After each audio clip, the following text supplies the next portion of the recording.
Meeting. We didn't have a quorum for a while.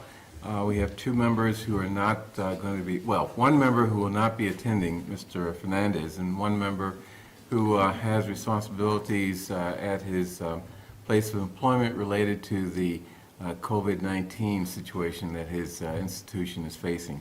So he'll be coming in late, and without a quorum, and Ms. Hamilton was at a meeting of the Driscoll School Committee.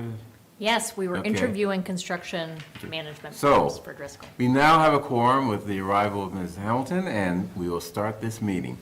First, announcements and the updates from other board members.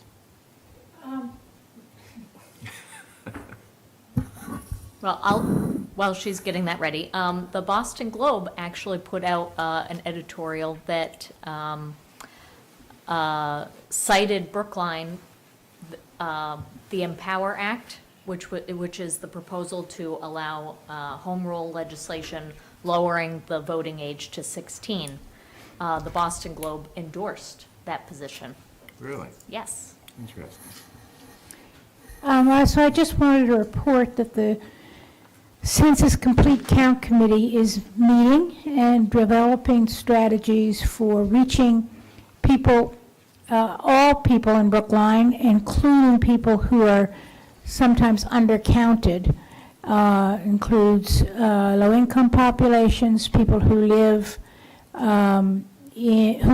babies, believe it or not. People don't think to sign their babies up as a person who in their household. Because obviously they're cute little babies and they don't count, are homeless, and that's an issue as well. So we're working with several people to figure out strategies for best reaching everyone. It's very important that the census, that people fill out the census information. It's, first of all, if you have privacy concerns, you shouldn't worry, because your only your name and address is going to be collected as private information, and that information is going into a secure place, and that secure place will spit out an ID, and the ID will, you will not be known by anyone once you get that ID. The second issue, I think, is that it's very easy to sign up, and the forms will be hitting your mailboxes probably on Thursday or Friday. The date for defining whether you are living in a particular place, each and every one of us, is that federal dollars, and in cases state dollars as well, depend upon how many people live here and the demographics of the people who live here. So the more people we have who live here who are actually signing up for the census, whether you're a citizen or not, it makes no difference. Whether you're here legally or not makes no difference. And there will be no citizenship question on the form. So you will be able to fill it out with the assurance that the information is private. And I would urge you to do so because of the impact on our schools, our town government, our parks, everything. Everything matters, and the census really does matter. Thank you. Finally, I was approached by a number of people regarding the town's lack of organize a committee that would do an annual commemoration event, highlighting the various people from Brookline who died in the terrorist attacks, as well as other connections of Brookline to those events. So I agreed to ask the board if that's okay. They agree with setting up such a committee and make sure that they're okay with it. Now that would make a quorum contacting them. Maybe Mel can contact them. Mm-hmm. But do you have any objections to that? No. No? I mean, there are people in Brookline who are affected, Yeah. Families who lost members in the plains since they went out of Boston. So I think it's appropriate. I think we should coordinate probably with other towns and cities in the area. And perhaps there can be, sort of joint or maybe parallel commemorations. I would just like to see the charge to see, what's, how many members and. Yeah, of course. And Yeah. all, because, another committee, we have to recruit people, and is it going to be interview format, or are you going to Yeah, we're going propose to a try to make slate? it simple as possible. Good. And also, I want to make sure we emphasize in the charge that the purpose of the committee is to, among other things, to counter the anti-Islamic, Islamophobia that we have associated with other commemorations of 9/11, and to address issues of inclusion and diversity as values of our town, which are expressed through how we do such a commemoration. So, but yeah, of course, the select board will review and critique, as you always do, the structure of a charge like this. I just remembered one more announcement, if the chair will permit me. Sure. Szechuan Garden, tomorrow evening, I believe it's 7 PM. JALSA is doing a, let's stand. Which is the Jewish American Law Society. Yes, is doing an event to. Support the to Chinese support the- community. Yes, Yeah. thank you. In this hour when, because of the COVID-19 virus, there's a lot of rumors, claims regarding Chinese restaurants, which even though they may have very little, if anything, to do with what's going on in China. So that's. So I will be there, Okay. and And are there still tickets available? Because you do need reservations. True. So Okay. go online to see if there are still tickets available, but I am excited about the event. Yeah. Yeah, good. Anything else? Okay, we have one person who signed up for a comment, Ruth Ann Snyder. Hello. Do I dare touch this? At your own risk. You have to have some alcohol things here. So You can come everyone over and get else can some be clean Purell off. afterwards. Also, good evening, everybody. I'm Ruth Ann Snyder, and I want to thank Mel for getting the rental agreement financial stuff going. I also want to say that I've been put in a difficult situation. Frank Carroll has asked me to speak against Well Tower at the senior center, and I'm not comfortable with that position, and I don't think anyone is very comfortable with the position that the articles of Well Tower is offering, number 2 and 3 are very difficult and need to be thought about carefully and chewed over. So I came here this evening, wrote myself notes, so I would remember.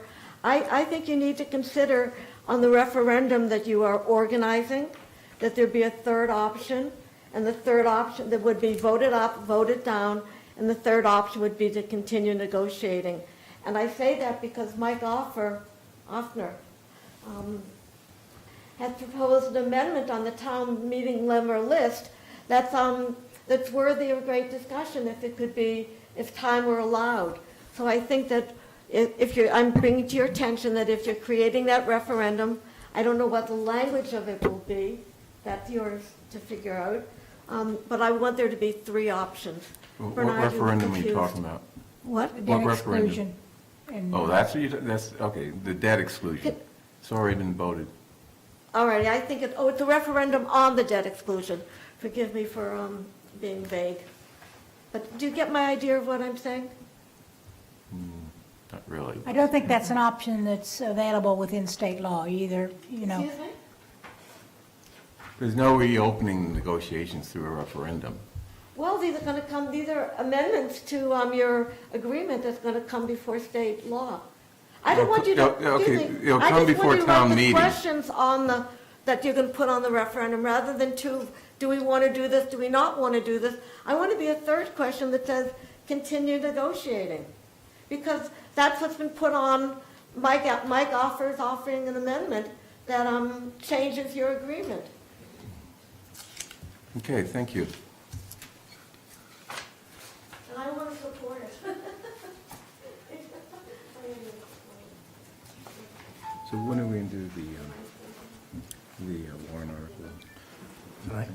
Huh? number, Okay, got it it. was 12, I think. No, number 11.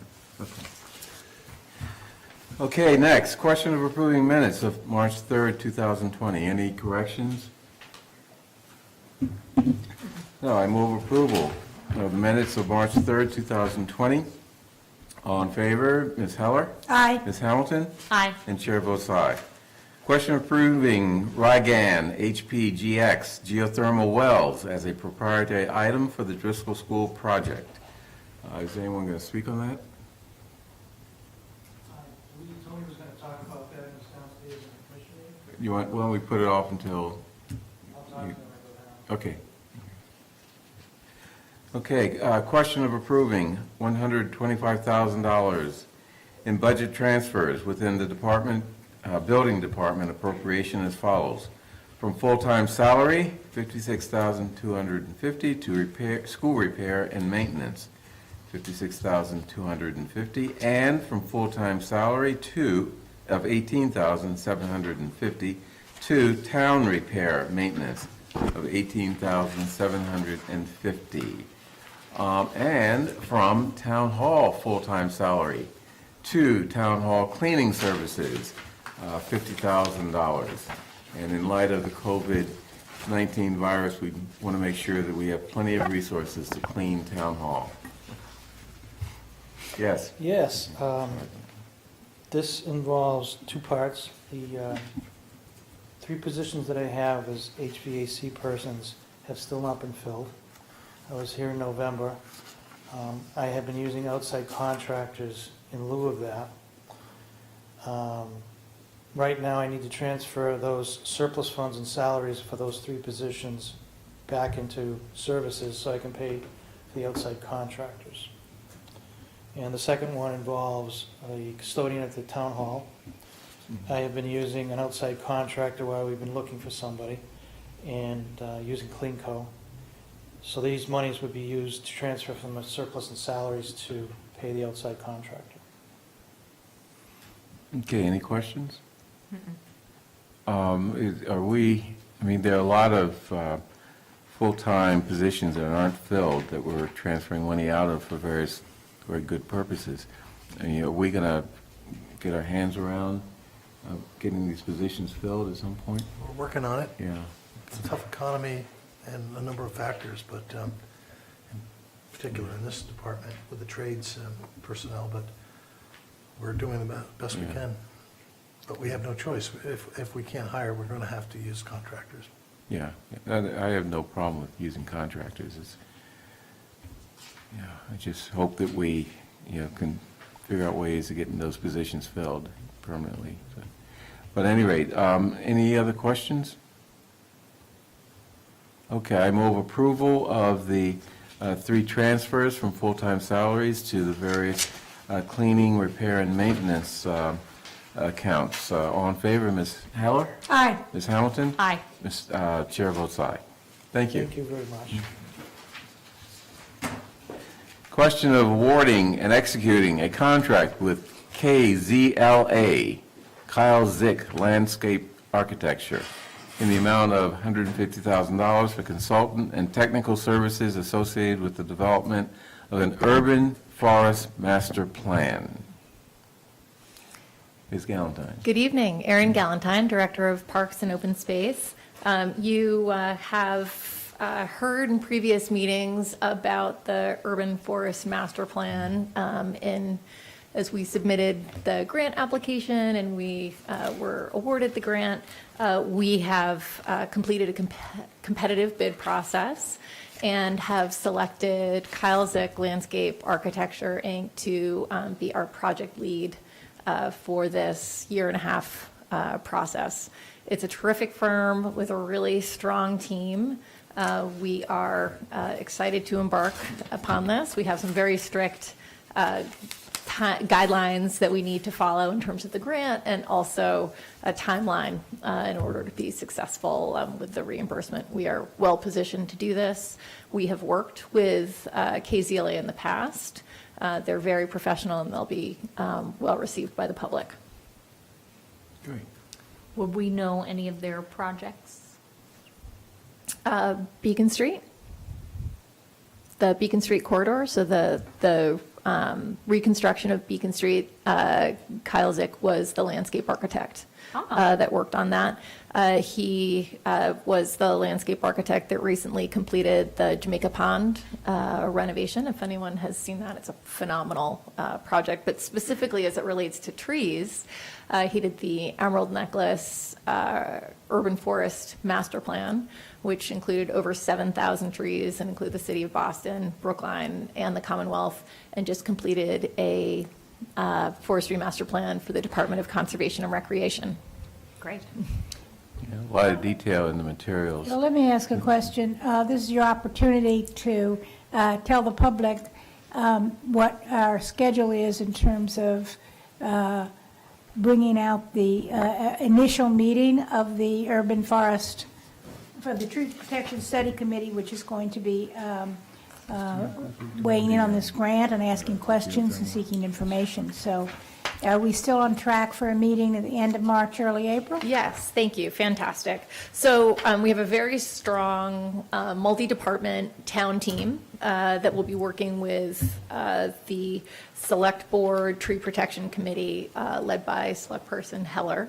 The town team includes Tom Brady, our arborist, myself, Katie Weatherseed is the project manager. We also have Kara Bruton from Economic Development, Dr. Jett from Health and Human Services, Ruth Ann Dobeck from Senior Services, Feng Young from IT, and also Jed Frederbach as well, who's the GIS administrator.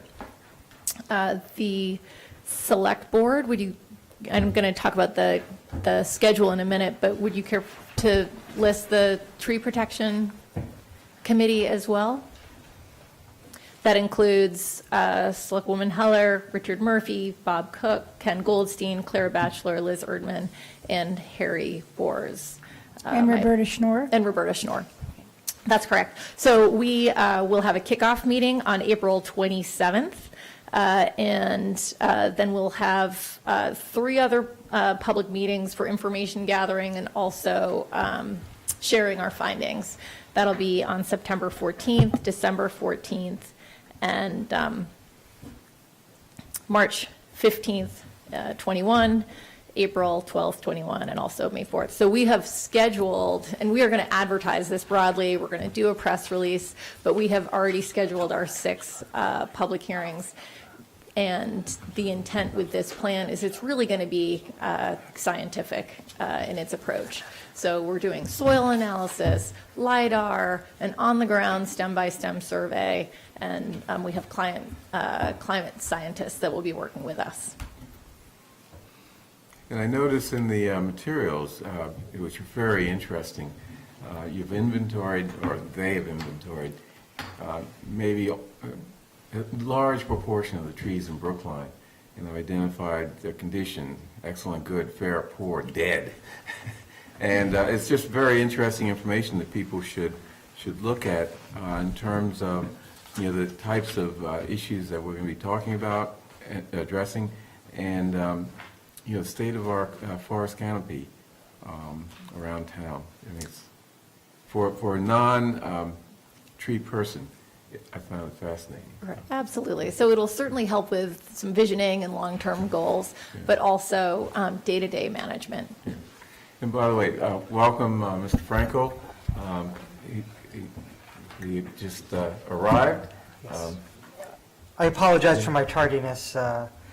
You had important things to do, I'm sure. Yeah, I had professional obligations. My employer announced that they were ceasing in-person classes, so I had about 300 events that I had to cancel or postpone, which took some time. So here I am. So we just started the discussion of the landscape architecture, master plan or consultancy. So I think you're as caught up as anyone on this issue, on this item. Continue. So we respectfully request that the contract be awarded and executed by the Select Board. Okay. Any other questions? Exciting. Okay. All in favor of approving the award and execution of a contract with KZLA, it's not a radio station, in the amount of $150,000 for consultant and technical services associated with the development of an urban forest master plan. All in favor, Mr. Franco? Aye. Ms. Heller? Aye. Ms. Hamilton? Aye. And chair votes aye. Thank you. Thank you. And I see Mr. Quigley is in the audience. We can go back to item 3B, question of approving Ragan HPGX geothermal wells as a proprietary item for the Driscoll School project. Good evening, Tony Quigley from the Building Department. My apologies for my tardiness, but I was in an all-day meeting with Select Person Hamilton, so I apologize for my tardiness. No apology needed. The question before you is, as you stated, a request for a proprietary vote on Ragan geothermal wells. And as you know, the new Driscoll School will be fossil-free.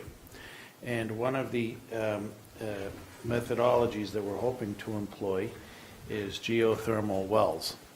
And it remains to be seen, actually, whether geothermal will be employed, because in a few weeks we should have our first cost estimate, which will better inform the project overall.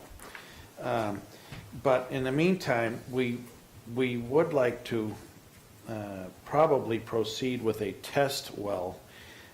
We're still up in the air whether we want to try and do that in April or July.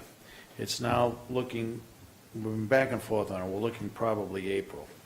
And the idea of a Ragan system is that it's a high-strength, low-weight, low-thermal resistant system.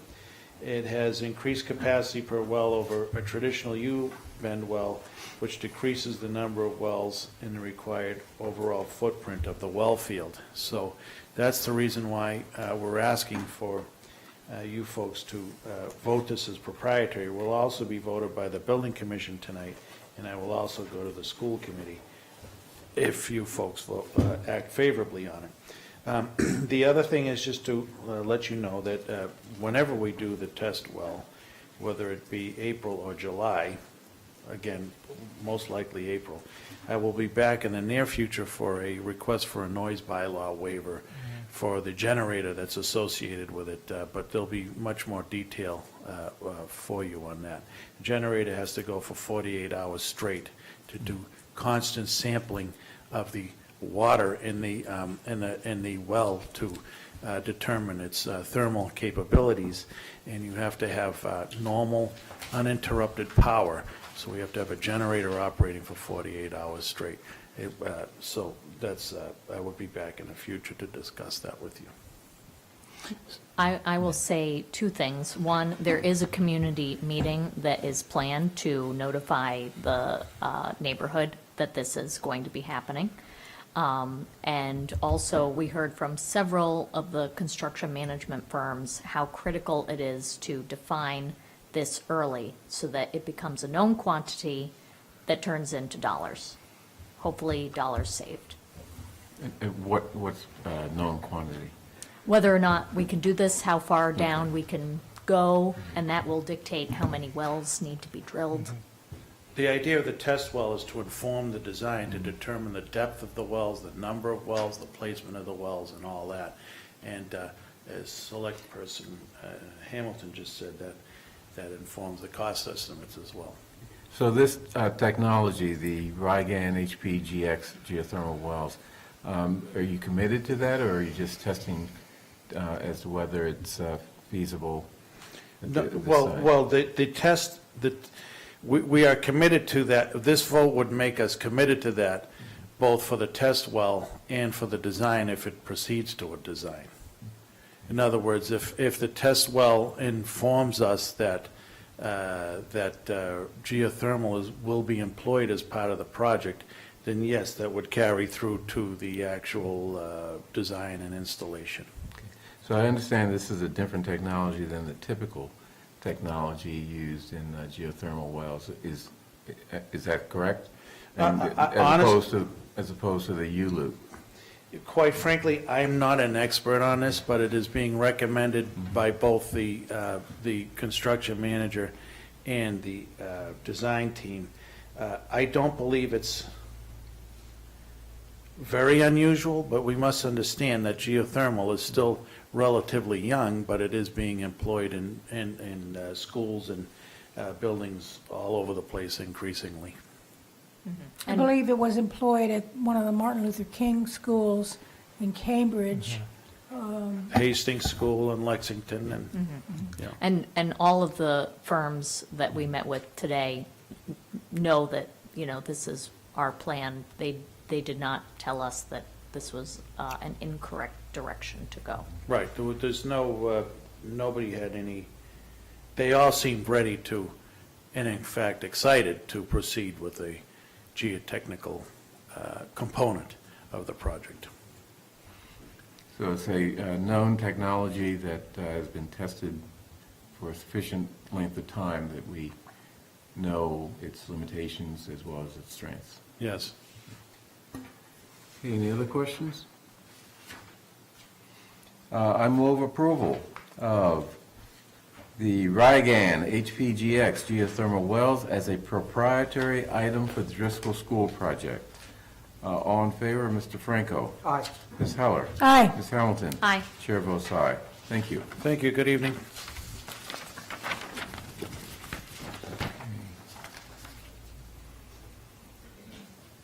Okay, question of approving the following budget transfer within the DPW appropriation. From MMOC, and you'll tell us what that is, funding of $20,000 to maintenance equipment, $20,000. Again, a permanent full-time position, $18,625 to maintenance of equipment in that amount. And another full-time position, $9,000 to trucks in the amount of $3,500 and office equipment in the amount of $5,500. Ms. Galentine. Erin Galentine, Director of Parks and Open Space. So this is a transfer request within the operating budget of Department of Public Works Parks and Open Space Division. The total request is $47,625. $20,000 of that is coming from an amount that is set aside for an intra-governmental transfer. That's the Muddy River Maintenance Oversight Committee. And this is a permit requirement of the flood control project that the town of Brookline is a partner with the city of Boston and Commonwealth of Massachusetts. The interim period between phase 1 and phase 2 has allowed us, in essence, to use that money otherwise because the committee, this oversight committee, has had adequate funds for the level of work that has been required for oversight. So $20,000 is from an intergovernmental transfer, and $27,625 is for personnel surplus due to vacancies. This transfer will allow us, within our own operating budget, to purchase and install a workstation and setup for our new full-time park ranger. Also compensate for the trade-in value of a pickup truck that was scheduled to be traded in, but it is now required that we retain this for this new full-time employee in order to fulfill her duties. And it also allows us to purchase the required seasonal small engine equipment and battery-operated stand-on mower. As you recollect, last year we started a pilot where we are rolling out green battery-operated commercial-grade lawn mowing and landscaping equipment. Great. Any questions? Seeing none, I move approval of the budget transfers within the DPW appropriation previously listed. All in favor, Mr. Franco? Aye. Ms. Heller? Aye. Ms. Hamilton? Aye. Chair votes aye. Thank you. Question of approving the application for a temporary wine and malt beverage sales license to Original Gravity, Inc., to be held on Friday, April 17, 2020, for a choral concert from 7 p.m. to 10 p.m. at 382 Walnut Street. Any questions? Think the police are okay with this? Yeah, the paperwork's in order, and the police department sees no reason to deny the application. Any other questions or any other comments? No? I move, I move approval of the application for a temporary wine and malt beverage license to Original Gravity, Inc. All in favor, Mr. Franco? Aye. Ms. Heller? Aye. Ms. Hamilton? Aye. And chair votes aye. Okay, authorization to hire, DPW, question of authorizing filling the following vacant position within the Parks and Open Space Division within the Department of Public Works. Ms. Galantine again. Good evening. I'm So- sorry, a park maintenance craftsperson. Correct. And you have a correction in your packet. This is now a gardener laborer position that we are seeking to have filled. We had an internal applicant that applied for and has been successful in filling the craftsman position internally, thereby leaving a vacancy of a gardener laborer. So we always opt to promote from within when we can do that. The original position was made vacant due to a retirement. Okay. And I assume the fact that we didn't put that position on our agenda is not going to be a problem, since it's basically the same type of position or same type of work? It's In general, same type? in of general the same type of work, and it is due to the singular same vacancy created through one retirement. Any questions? Okay, I move approval of authorizing the filling of the following vacant position within the Parks and Open Space Division. The Gardener laborer, LN2. Labor, LN2. All in favor, Mr. Franco? Aye. Ms. Heller? Aye. Ms. Hamilton? Aye. Chair votes aye. Thank you. Have a good evening. Review of upcoming bond sale. Presentation by Finance Director Gina Franconi on the upcoming bond sale for the town of Brookline. Mr. Chair, maybe I could just introduce the subject. So we have a major bond sale coming up. I believe sale was maybe even happening today or tomorrow. And so next week, we are going to ask the board to approve the bond sale with a lot of documentation that you need to sign. And I will tell you that it's very dense, all been reviewed by our financial advisor and bond counsel, but we wanted to make you feel comfortable or ask questions. Gina will give you a little update on what the sale is all about and the kind of documents that you'll be asked to sign, but pretty substantial. I will say, maybe still Gina's thunder a little bit, that we did receive AAA bond ratings on this bond sale. Because of the quantity, the amount of this bonds, we were advised to seek both Moody's and Standard & Poor ratings, and we were successful in securing a AAA bond rating for both, which, as you know, is the highest credit rating that's available in the market. So I want to thank Gina and her finance staff for all the work it took, not only to put this bond sale together, but to help secure the AAA bond rating. Congratulations. Thank you. Yeah, thank you. Hi. Good evening, Gina Franconi, Finance Director for the town. I wanted to share some information about the bond sale that will be happening tomorrow, that we will be issuing $166.6 million in bonds and $6.7 million in bond anticipation notes. I handed out a couple of sheets of paper there, and on page 1, I just wanted to describe some of the projects there. So the high school will be bonding $134.2 million, Driscoll Elementary, $25 million, building envelope repairs, $1.5 million, the Carlton Street footbridge, $900,000, wastewater and water system improvements at $5 million. We have 2 projects that we will be banning, the Oak Street properties at $4.7 million, and the Pierce Elementary feasibility study at $2 million. So on page 2, I just wanted to give you a little bit of a flavor of what's been happening.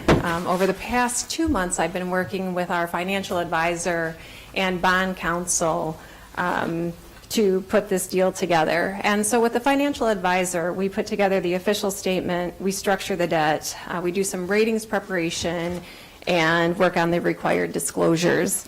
And so an official statement is a prospectus that tells investors what the bonds are going to be used for, how we're going to repay them, and the financial condition of the town. So the audited financials are also a part of the official statement. The select board names appear on page 23, and within the document, I create all of the tables and I verify that all of the information is correct. With bond counsel, they present a requirements letter that has a lot of requests from certifying how town meeting is, how it occurred, was there a quorum, what were the votes, especially around authorizations. And so the town clerk and I, we create a lot of documents to satisfy the requests of bond counsel in that area. On top of that, bond counsel, they review the types of debt that we're going to be issuing and see if there are any legal issues that might arise. They make sure that the repayment schedules are in accordance with the law, and they review the tax exempt status for each project we'll be bonding. As Mel mentioned, we received the AAA bond ratings, and so our stable AAA is due to our strong tax base, that taxpayers favorably vote debt exclusions and overrides, and that we had a positive year and operating result in the general fund. So some of their concerns that would downgrade our rating would be if our general fund reserve levels began declining, if there was an increase in our debt burden, which there will be. We have the Pierce Elementary School, we have what could happen at Newbury, the fire stations are also on the horizon, so there is more debt coming online. And they also are concerned if there were to be an increase in our pension and OPEB liabilities. But a great benefit of the AAA rating is that we will receive a lower interest rate on the borrowing, and right now it's at a record low. I believe that we will be right under, or we will be below 2% possibly. It's just been incredible what the yield curves have been looking like over the past couple of weeks. So tomorrow is the sale. It is a competitive sale. We must take the bid with the lowest true interest cost, and we also are seeking a $400,000 premium, and the premium will pay for the cost of the sale. So then next week I'll be back to request that you approve the sale, and then I will bring this big stack of papers or documents for you to sign. So on the third page, I have listed all of the documents that require your signature. Not only do these documents require your signature, they require my signature, and some of them require the clerk's signature, Mel's signature. So we are all in this together, and we all are going to attest to the obligations of the town. So the first item will be all of the bonds and notes. So each project has its own bond document, and you will be signing each document, which is the true contractual obligation of the town to repay its bondholders. Then there is the vote of the select board, and that lays out how the principal payments will be made and what the interest rates on each bond are. The next document is called Signature, No Litigation, and Official Statement Certificates. I don't know where these names come from, but it's just kind of an awkward document, or how they combine all these things, I'm not sure. But your signatures will execute the bonds and the terms of the bonds. You'll attest to the projects included in the borrowing and that they belong to the town, that there is no litigation pending related to the projects or anything that threatens the town's ability to levy and collect taxes to pay the bonds. No board member or town official has direct or indirect financial interest in or a relationship with the purchaser of the bonds. The tax certificate describes that the bonds are issued on a tax-exempt basis, and that's due to their purposes, that they are governmentally owned and used. And it also says that the bonds will be repaid within the time frame prescribed by the IRS, and that's also, we work with bond counsel to make sure that we are in compliance with their time frame. Continuing and significant events disclosure certificates. We must provide notices of certain significant events, such as a delinquent payment, a rating change, or other material matters. And we also must provide annual updates on financial information, such as the annual audit. And all of these documents are uploaded, or not all of the documents, but these disclosures are uploaded on the MSRB website. And every community, every municipality, every state, everything is up on the MSRB, the EMA website, so that everybody can review. If you were a potential investor, you could see if, all of our official statements are there, all of our audits are there as well. So I'll be back next week to bring those documents. Gina, is it Questions? possible that there will be advanced copies of that? When do you think we would have advanced copies of those documents so that if the board had any questions, they could inquire of you? So Did you distribute the preliminary official statement to us? I did give you a copy, I believe. Gave me a copy, Yeah. but the other board members? I'll have to see, I'll have to check if I did. I don't know, I don't think I emailed anything. I think I did hard copy, but I'll check. If not, I'm happy to provide that. Okay. I think that that's probably the one document that people should at least have in their hands. We're going to get certificates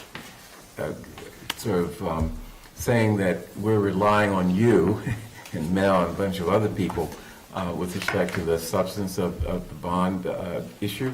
But still, our names are on some of these documents, and I think we have a responsibility just to be comfortable that we have a general sense of what's going on. Yeah, I'm happy to provide the official statement. And as far as drafts for the documents, I can have a draft, but it will have a lot of blanks if you wanted to just see what the content And the of. preliminary official statement is complete, Yes. except for the sale numbers and others, minor information. So it is what we need to see. The actual sales numbers, we'll get later, but Right. it's the real substance of the POS that, is what board members should be. Yes, I was speaking more to the other documents because I can have those in draft form as well, but they'll have a lot of blanks because we won't have any of the numbers. But if you wanted to see the form, the content, I'm happy to provide a draft of all of those documents as well.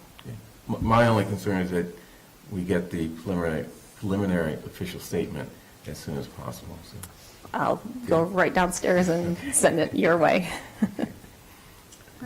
Yes, I'm sorry. So you've delivered us two pieces of fabulous news. One is that we've got our AAA bond rating, and the other is that the bond interest rate, wow. Yeah. I don't think we've seen that ever. I don't know. I mean, not since I've been involved in Brookline governance since the 80s. I don't think we've ever seen such a low bond interest rate, and that's going to save a huge amount of money. And I'm wondering whether we have bonds, or whether you've considered, we have bonds that are outstanding, we're in the middle of paying off from the Coolidge Corner School project, from other, maybe even Runkle, maybe going back as far, I know the high school, I'm pretty sure the high school and Lincoln School were already paid, but what about the other ones that we borrowed money for? Can we go back and refinance Yeah, it's the so only the- word I can Yeah. think of, Which- like refinancing your mortgage. Yeah, so the laws around refinancing have changed in the past few years, and so it's a bit more difficult to do that. But every time that I speak with our financial advisor, we always talk about what is there anything on the table that we could discuss about our previous debt? Yep. So, yep, that's. So have you come up with anything yet? We don't have No? anything, no. Okay. That's too bad. I know with these rates, wouldn't that be wonderful? Yeah. Fabulous. They've been low for a long time. Any other questions? Thank you. Thank you. Just make sure you email that statement to us. Thank you.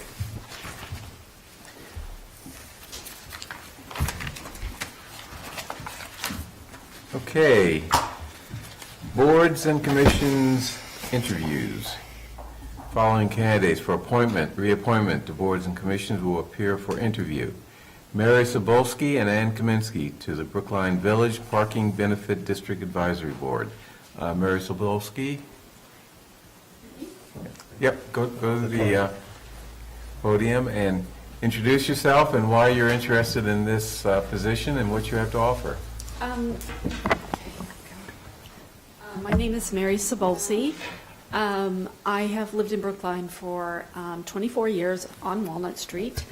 I became interested in this issue around the parking, I would say last year in August. There was quite a bit of concern in the High Street Hill neighborhood, but in particular in the portion of the neighborhood on Walnut Street near High Street, which is actually the part of Walnut Street that I live on. My neighbor across the street is Wendy McMuller, who is a Precinct 5 town meeting member and also the president of the High Street Hill Association. So at that time, there were a number of different concerns in the neighborhood, and so I volunteered to sort of help her deal with some of the issues around New England treatment access. Their recent opening of retail sales have produced quite a lot of traffic, both foot traffic and vehicular traffic and parking issues in the neighborhood, as well as other issues. And so I got pretty involved with that. I developed a relationship with some of the staff at New England Treatment Access. Lynette French, who was their director of operations, she has since moved on and transferred to the parent company, and Michaela Bell, who is their community relations representative. So I spent quite a bit of time talking to people on Walnut Street and in those upland, basically the neighborhood near Netta. I also ended up talking to a number of people who had either residences that were just off Route 9 on the other side of the street, Cameron Street. Were some small businesses who contacted me, Brookline Nail Salon, White Place contacted me. So I sort of got to know this kind of area that was being affected by this new business. As I started sort of learning the ropes and hearing what people's concerns were, I realized that once the Children's Hospital at Brookline Place opened, that we would have an even more complex situation in terms of parking and even more demands and more factors to consider. I think the thing that concerns me the most, I'm concerned about residents, particularly residents who live in multifamily housing that need to put their cars on the street during the day because perhaps they don't own enough off-street parking, they kind of rent parking at night, and then in the day they're dependent on street parking. The other group that I'm concerned about is small businesses. We do have two small commercial enterprises at the low end of Walnut Street, right by High Street. They're currently vacant, but they're zoned as commercial. They've been sold as commercial, and we do have some obligations to provide some sort of ability to those businesses to be able to access some parking if they need to. And also some of the businesses on High Street and in the village itself. So I just was looking at the complexity of the situation, and I thought that it would be good. I contacted, now I'm going to forget his name, the director of the Transportation Board. Chris Dempsey. Yes, Chris. I spoke to him, and he was the one that recommended that I apply for the commission. He said that even though the commission itself was not specifically designed to look at the Route 9 corridor or the High Street area, that in fact it would be a good idea to consider those pieces as well, because they don't, we think of them as separate, but they actually, in terms of when people are looking for parking in that area, they actually do sort of function. There is overlap, in how people perceive the available space. So I spoke to Chris Dempsey about that, and he was like, the other advantage that I have is I've spent, I am currently retired, but I spent over 20 years in the medical field. I'm a retired infectious disease specialist, so if you have any questions about COVID, I've been getting a lot of those lately. But at any rate, I have a lot of experience working in large medical centers, and I kind of know how that type of an enterprise, what kind of stress it puts on the street parking and, you know, the resources in the community. I mean, just like with New England Treatment Access, there are positives and negatives of having, you know, a new enterprise in, and what we mostly want is to try to integrate them in a way that protects, you know, existing businesses and existing residents, but yet gives them, you know, some benefits as well. So I think that that's basically my spiel. So do you have any questions? Yeah, and what ideas do you have to address this influx of people and cars when the hospital facilities get fully loaded up? Well, I think that And it's... that this committee could address. Well, I think one of the things that we have to look at is the, in terms of metered parking, I think we have to look at where the meters are. We might actually need some more metered parking, particularly on the end of Walnut near High Street because of businesses there. But we also need to look at how long those meters run for. Because if the meters run for 2 or 3 hours, there's ways that they can be manipulated so that people can use them, you know, while they're working. I don't want to go into all the details, but someone had told me recently that with the parking app, the way it's currently set up, that you don't actually have to physically, like if you are in a 2-hour parking space, and you paid with the parking app, which I never do. I carry a bag of quarters in my car. But if you have paid with the app, you can, from your desk, you can renew it, even though you're in a 2-hour space. You've already used up your 2 hours, but it doesn't. Now, in Boston, interestingly, I was speaking to this about somebody who works in Boston, and he said, oh, you can't do that in Boston. He goes, but there is a workaround where what I do is I pay with my credit card for the first 2 hours, and then I go and I pay for the space with the app for the second 2 hours. So, I mean, a lot of this is just kind of realizing that people I don't think people do this out of a desire to inconvenience other people. I really think they do it out of desperation in many ways. I mean, I was a house officer, meaning like a trainee years ago, and at Cambridge Hospital, and there was no parking for training people, like nothing. So what did people do? They obtained visitors passes from neighbors that lived in the neighborhood, and then they parked for 36 hours on the street. So, you know, there's a little more ins and outs to it, I think, than people realized. I had seen a proposal that some people from the High Street Hill area had to convert the entire area over to resident parking only.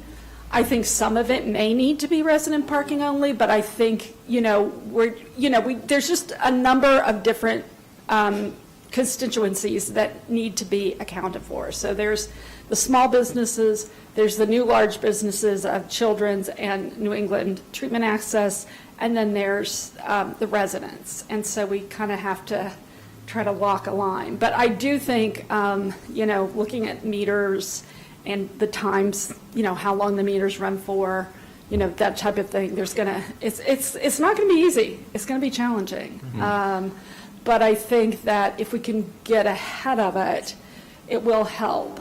You know, I think one thing that people also don't appreciate is how many people in a medical center don't receive parking. There are whole, you know, custodial workers, medical assistants, phlebotomists. And so if we have a large quantity of, you know, 2-hour resident parking, the temptation is going to be huge. So we have to sort of try to weigh the factors and figure out, you know, what is going to be the best the best way to work things out for everyone. I mean, there's never an ideal solution, but, you know, that's the, One task you would have now is Yeah. to figure out ways to prevent the gaming of the system that you just told us about. Exactly. Well, and so that's what I guess what, you know, I had recently gone to a neighborhood meeting where they were talking about different proposals, and their proposal was, you know, oh, we want to just go resident parking only, and everyone will get visitors passes. And I was like,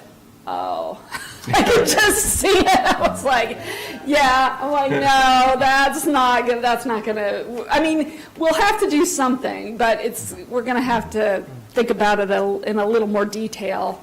And, you know, and at the same meeting, they had sort of said, we don't have to worry about those 2 commercial spaces at the end of Walnut because they're empty. And I'm like, no, but they're still sold as commercial property. I mean, we can't expect these people to pay for a commercial space and have no access for parking. That's not the way that works. So anyway, so it will be challenging. And I think, you know, I think New England Treatment Access is going to have challenges, you know, as well. But I also feel like they have been in the neighborhood now for well over 5 years in one capacity or another, and we have to try to, you know, try to sort okay. it through together. Good. Any Okay. other questions? I just would comment that you seem to have a good understanding of where the pitfalls are as well as some of the advantages. Just to digress for a minute about the Netta parking, it seems to me, I mean, I've had this experience of waiting for somebody who went into Netta, and, you know, there was a long line, so I couldn't park Right. anywhere. And it turns out that the Homewood Suites facility offers free Yes. vouchers. That's and, correct. You go there, you don't have to idle. Right. You know, you turn your car off, so you're not affecting the environment. Yeah. But I was shocked at how empty it was. Yeah, I So- think that they didn't initially advertise that enough to their clients or their customers. They weren't aware of it. I know they then made a much more aggressive push to make sure that everyone was aware.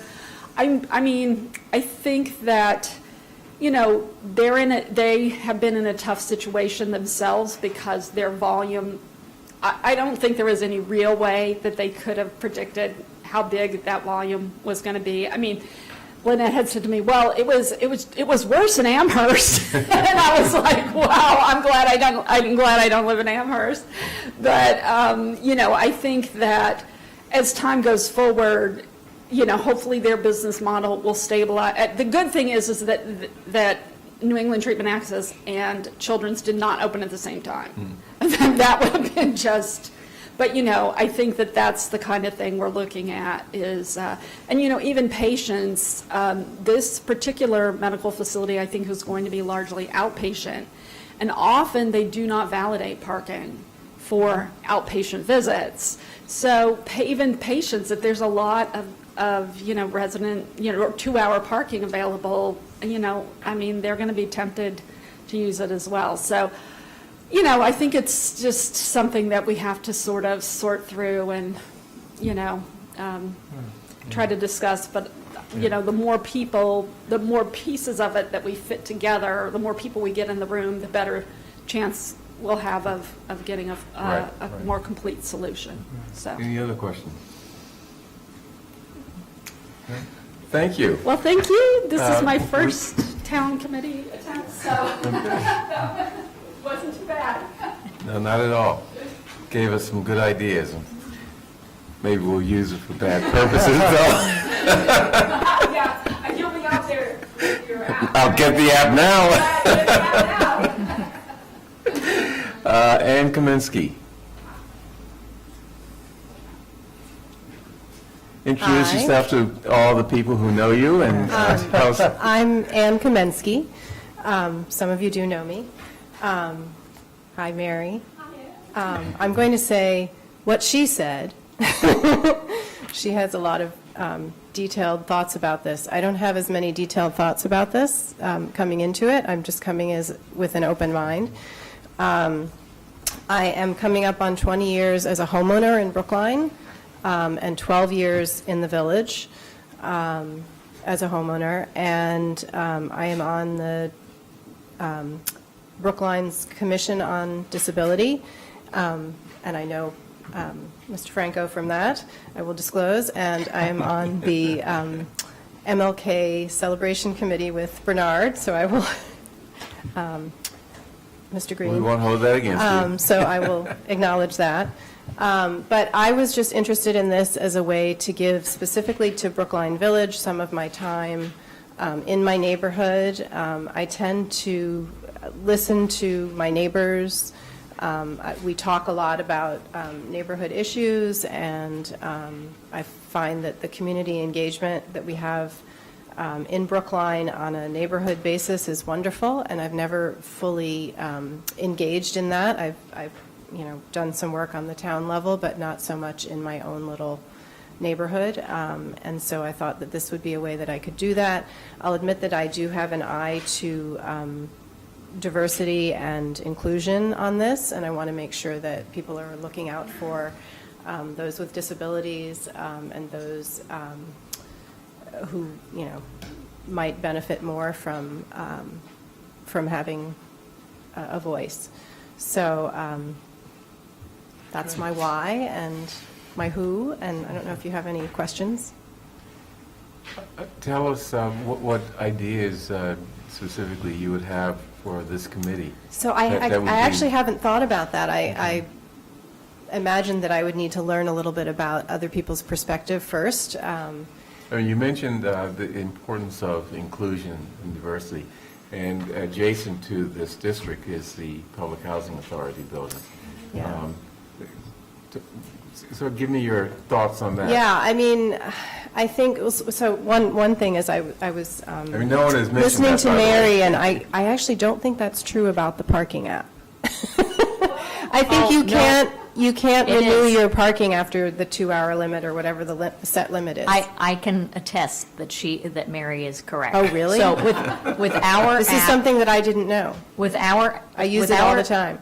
Our app, actually, you And you're can, admitting this? it's important to be factual. So there are two apps that you can use. Right. The Park Boston app Yeah, asks you to disclose your license plate. right. That's how you can't renew, because it knows who parked in Right, that spot. right. Our app does not ask for the license plate.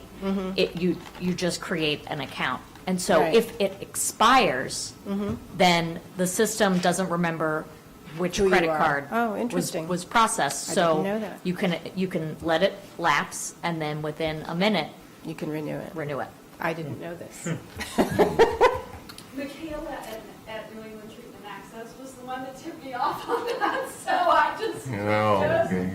in the interest of disclosure, but I was happy for the information. Knowledge is power. Yeah. And we may migrate over to the Park Boston app just for that loophole. Yeah, yeah. I would certainly advocate for that, from what I've heard. It's a good app. Brookline's app is not great, for other reasons, too. I guess on the diversity issue, I would just say, and also on the sort of coming from being, a part of this neighborhood, a resident in this neighborhood, I would want to defer to residents, certainly on parking issues.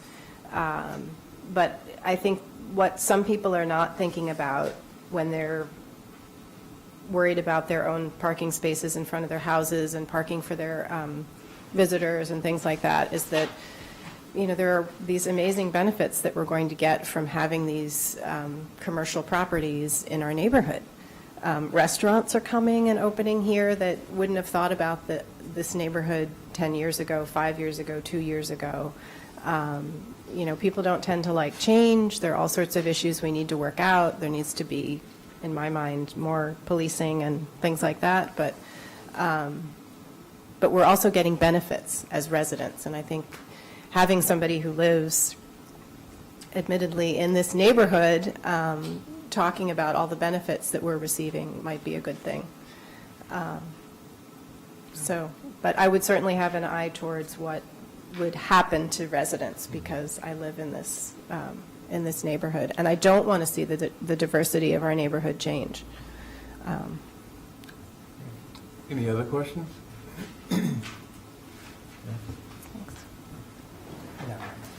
Okay, thank you. We will be, or Ms. Hamilton will be setting up a process for selecting members of this committee in the next week or so. Yeah, Couple of weeks, after we get all of the I think applications. these were the last interviews. I'll have to double check with our staff. Good. Thank you.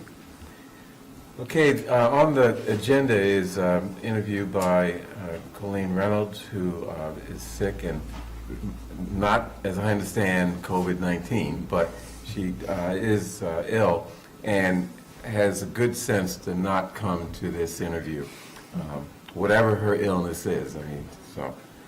So we'll go to the Commission for Women, Homer Sarabi Dunas. That's not how you pronounce it? Well, don't tell me how. Pardon me? I will say how it is. It took me a little bit to learn it too. That's my husband's part. But yes, hi, I'm Homer Sarabi Donay. That's French, Canadian. Yes. And I never took French, I'm sorry. That's fine. I bet my husband didn't either. Okay, so yes, I am signing up, or I had already signed up to be part of the Women's Commission. I will say the why first, and then I will say who I am. The why is like I have been interested in women's issues, in women's rights and all of that. I interacted with the Women's Commission in Brookline because I also volunteer for Planned Parenthood, and we were hoping, like we were doing some events in Brookline, and I reached out to members of the Women's Commission, and they were helpful in like putting me in touch with other people and trying to help me and all that. And I was like, oh, you people are really wonderful. Maybe I start working with you. And they were like, yeah, go apply. And that's what I did. So that's honestly why. But in my studies and also later in my professional work right now, I work at Emerson College in the visual media department. I'm a production manager. I do like have an interest and focus on supporting other fellow women in my programs. So it makes a lot of sense for me to do that in my new neighborhood. I have moved to Brookline like almost 2 years ago at this point. And we intend to stay. I don't know if we will be able to, but that's also on a personal level for me to engage more with the new town that I'm living in, and I would want to be more know more about the city and the town of Brookline, and know more about the people I'm living with, and be more affected in the community and things like that. And who I am Homa, and I'm a visual artist. I graduated from Master Art and MFA in film video, and I work at Emerson College, again, in production and film video. And I'm also a media producer, and I worked for the radio before, so things like that, yeah. So you've attended meetings of the Women's Commission. Yes. Based on that, what you saw there, how would you use your skills and background to further the goals of the commission? Yeah. What ideas do you have? Right. So I think I generally am an idea person, and I was even in the meeting, I was like, oh my God, I have an idea, let's do this. So I do think, I don't know, it depends on different issues that we are working on. I'm not afraid of taking risk and doing things that other people probably won't sign up to do, just maybe because I'm a little crazy, or I have so much energy and I'm like, yeah, let's go do this. But also, I think I have a different perspective growing up in a different country, and then coming in and living in different parts of the world. So I think I just generally have a different perspective that could be helpful. And also, I think I can offer more public engagement aspects to the conversations, just like because I work with a lot of students, I work in an educational institution, I have to work with the community and with the public because a lot of Emerson productions happen in engagement with the public. So I think like I can bring in a lot of that experience to the Women's Commission, and also, enthusiasm. Any other questions? Why did you pick Brookline when you moved here? Oh, researched a lot. Like, why did we pick Brookline? Well, I did like Brookline always, just because it's really calm and quiet. But it has a lot of greenery too. But to be honest, like that was a thing. Well, the Sea Line was really easy for my commute to Emerson.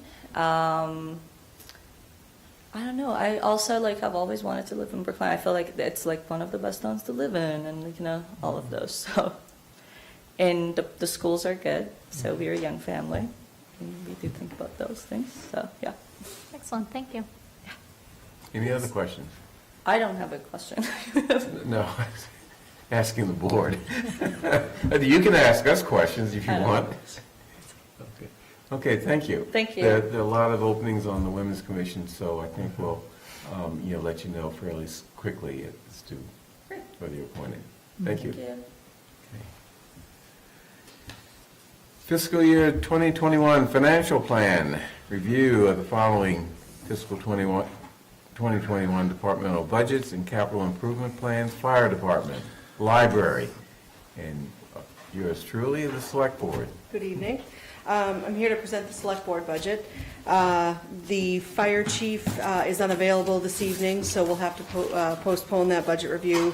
The library director is double booked with the advisory committee, so I believe she'll be up here at some point later on tonight to discuss her budget.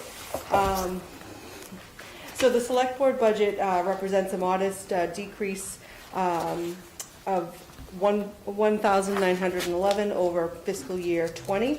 That's essentially a level-funded budget. What we see are pretty much the decrease represents the change in the salary for the cannabis coordinator that we're in the process of hiring. We had funded that in November town meeting. Once we went through the HR board process, the salary was actually brought down a little bit. So that's really the only change year over year. And then along with some additional supplies and support for professional development for that position, and also the Director of Administrative Services as well. So the board has already had their discussion with Justin before we went to print the budget about objectives and accomplishments. Other than the funding to support the additional position and some other non-personnel increases, supplies went up $1,000 to help with staff support for that position. And then we also had an increase in other of $4,300 for both professional development and conferences that we would like to have support for as well. So when did the diversity and inclusion consultant begin work?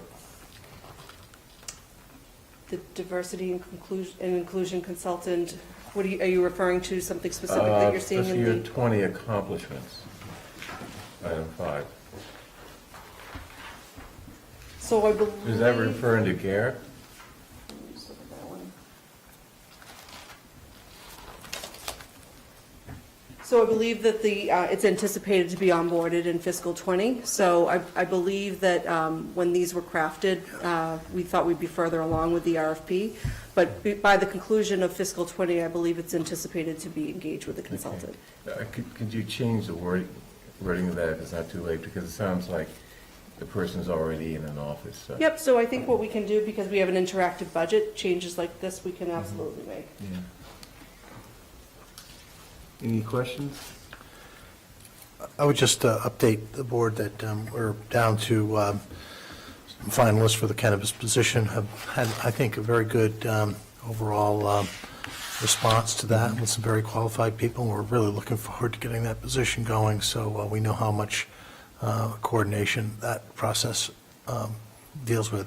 Melissa, did the additional consulting in this budget, or how's that going to handle? So the town administrator has an account under the unclassified section I of the see. budget, which provides for professional consulting services. So that is the account that we increased to support some of the work that BFAC is recommending. Thank you.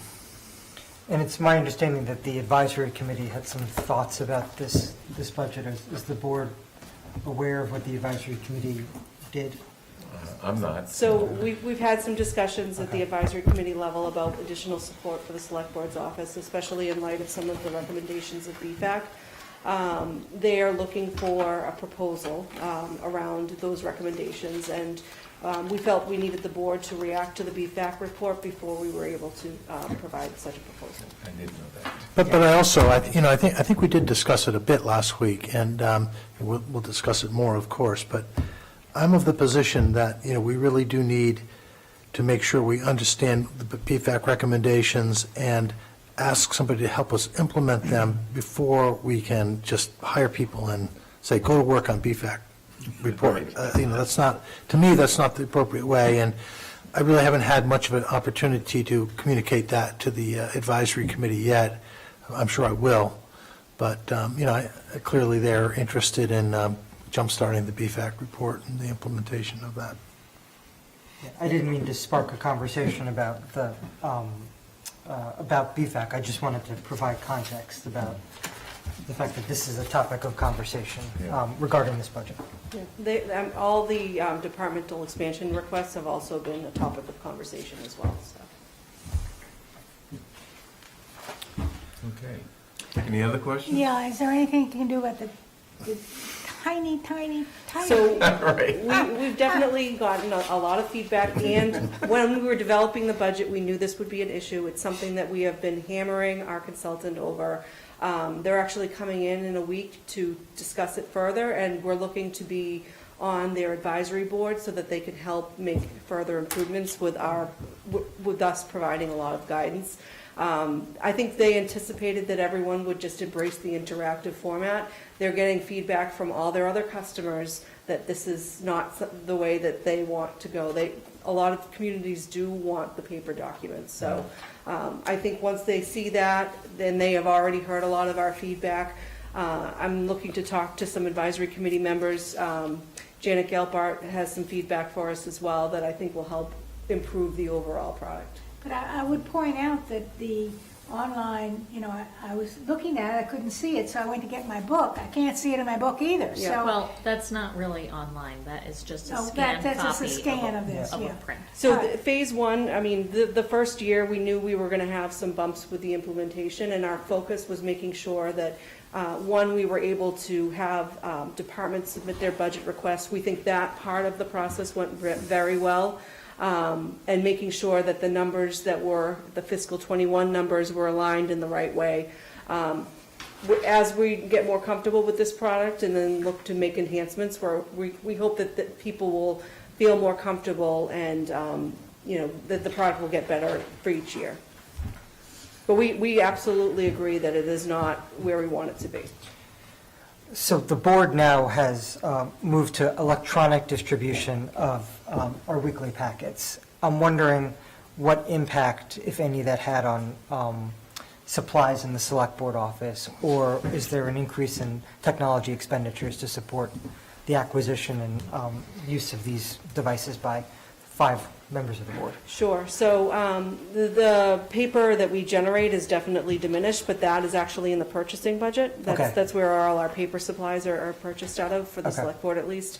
In terms of technology, I think that we'll be talking about an improved product, because I think the tablets that we're using right now were really for a proof of concept to make sure everyone felt comfortable with the paperless packet.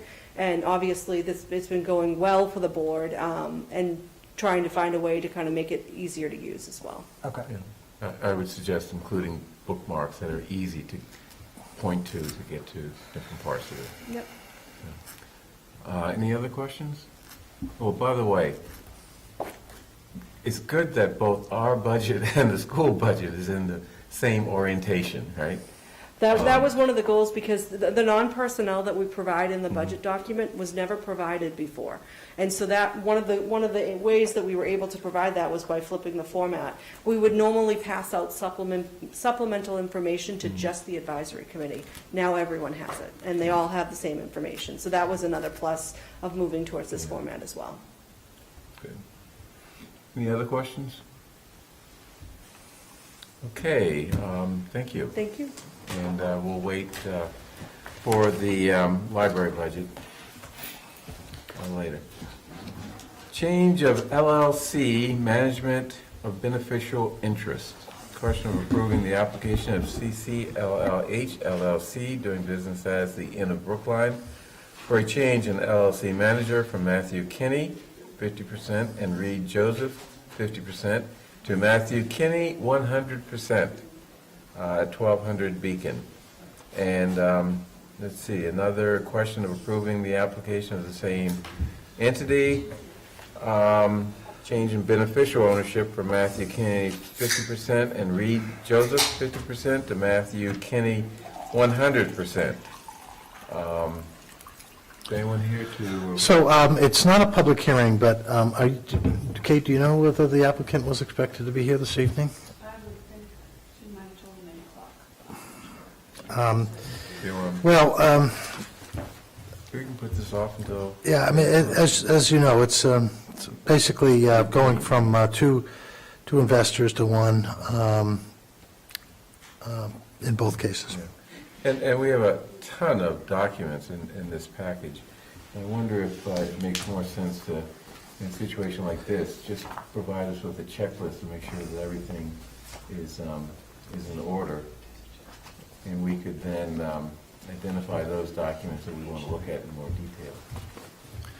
I mean, it's electronic, I guess we can put anything we want there, but. Kate is saying that that checklist has already been provided to us. It's in here, I see it. Oh, really?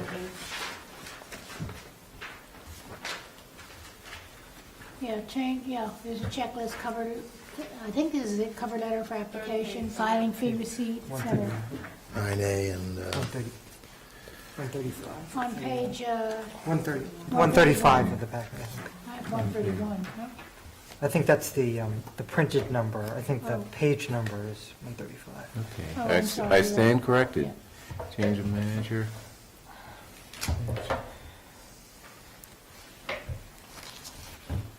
Yeah, you're right, 135.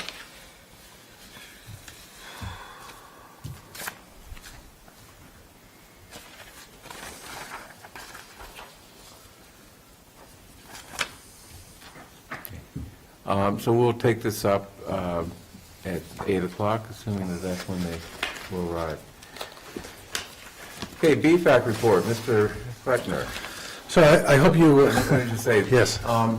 Me and other board members were not very satisfied with last week's discussion of the BFAC report. So I tried to come up with a way that we could discuss the report from the standpoint of what we're doing or will be doing to implement those parts of the report that make sense to implement. So I asked Mr. Fleckner to sort of outline where we are with respect to the report in terms of what we've actually done. And the board can discuss that either at this meeting or a later meeting or in a later context to have a meaningful discussion that's actually going to get somewhere in terms of following through. yeah, thank you. I agree. I think we're all disappointed with the ability to really effectively talk about BFAC reports. I mean, the BFAC report has many recommendations, as you know, and they're not simple ones. Some of them are very detailed and complex, and so I agreed that I thought it was really worthwhile for me to actually list the recommendation and then talk about it from my perspective. And I have spent a lot of time reviewing the BFAC report for this purpose. I will say I only got through half of it. It was my effort to finish it up this week, but as you know, I began to get totally consumed with the virus situation and continue to be. So I will tell you that it's going to be a rough few weeks, I think, dealing with that on a daily basis. But I fully worked through up to recommendation number 8. I'm prepared to talk about all of them, but in terms of an actual document that you have in front of me, that includes my commentary and updates, it really only went through recommendation number 8. And we got through recommendation 1 through 4 last week, correct? 1 through 3, yeah. I don't think we really got. We didn't take We didn't 4 do up. 4? I'm not sure we made much progress either. so. Well, I mean, do we have any control over number 4? Well, what Mr. Kleckner says is that we should urge that the appropriate bodies take that up and consider what changes to the advisory committee are appropriate. Well, I do believe. That's not us. I do believe that the board has something to say about it. I mean, I wouldn't necessarily, automatically just send it to the Committee on Town Organization and Structure, which I do believe is an appropriate body, a standing committee of the town to look at these types of things. So, I do think it would be worthwhile for the board to have some discussion about whether this really is an appropriate recommendation. I think, you'll find that many towns, but not all towns, refer to their advisory committee as the finance committee, and are limited in many of these committees to just dealing with financial implications of warrant articles. And so the committee begins to focus on just budgetary and related articles, although many articles have financial implications, so they're not restricted from that. But, when it comes to zoning matters or just, general resolutions about public policy, this recommendation would restrict them from looking at those. However, our current bylaw makes it clear that the advisory committee is obligated to make recommendations on all warrant articles that come before the meeting. So it's true the board couldn't independently do this, but unless you thought it was a good idea, then it probably is not going to go anywhere. One of my concerns with that proposal is, a recommendation, is that they're suggesting that the advisory committee be very narrow in its focus, just financial people. And therefore, it would, under that approach, it would lose a lot of the diversity of perspectives and interest and experiences that I think are important in this town, and also more generally are important for any financial committee to make competent decisions. I mean, if they're just bean counters, we could end up with proposals that really miss the values and the things that this town considers important. So my opinion is that no committee, whether it's an advisory committee or a corporate board, should have such narrow focus in its membership. So that's my view. Well, so let me come at it from maybe a slightly different direction. I agree that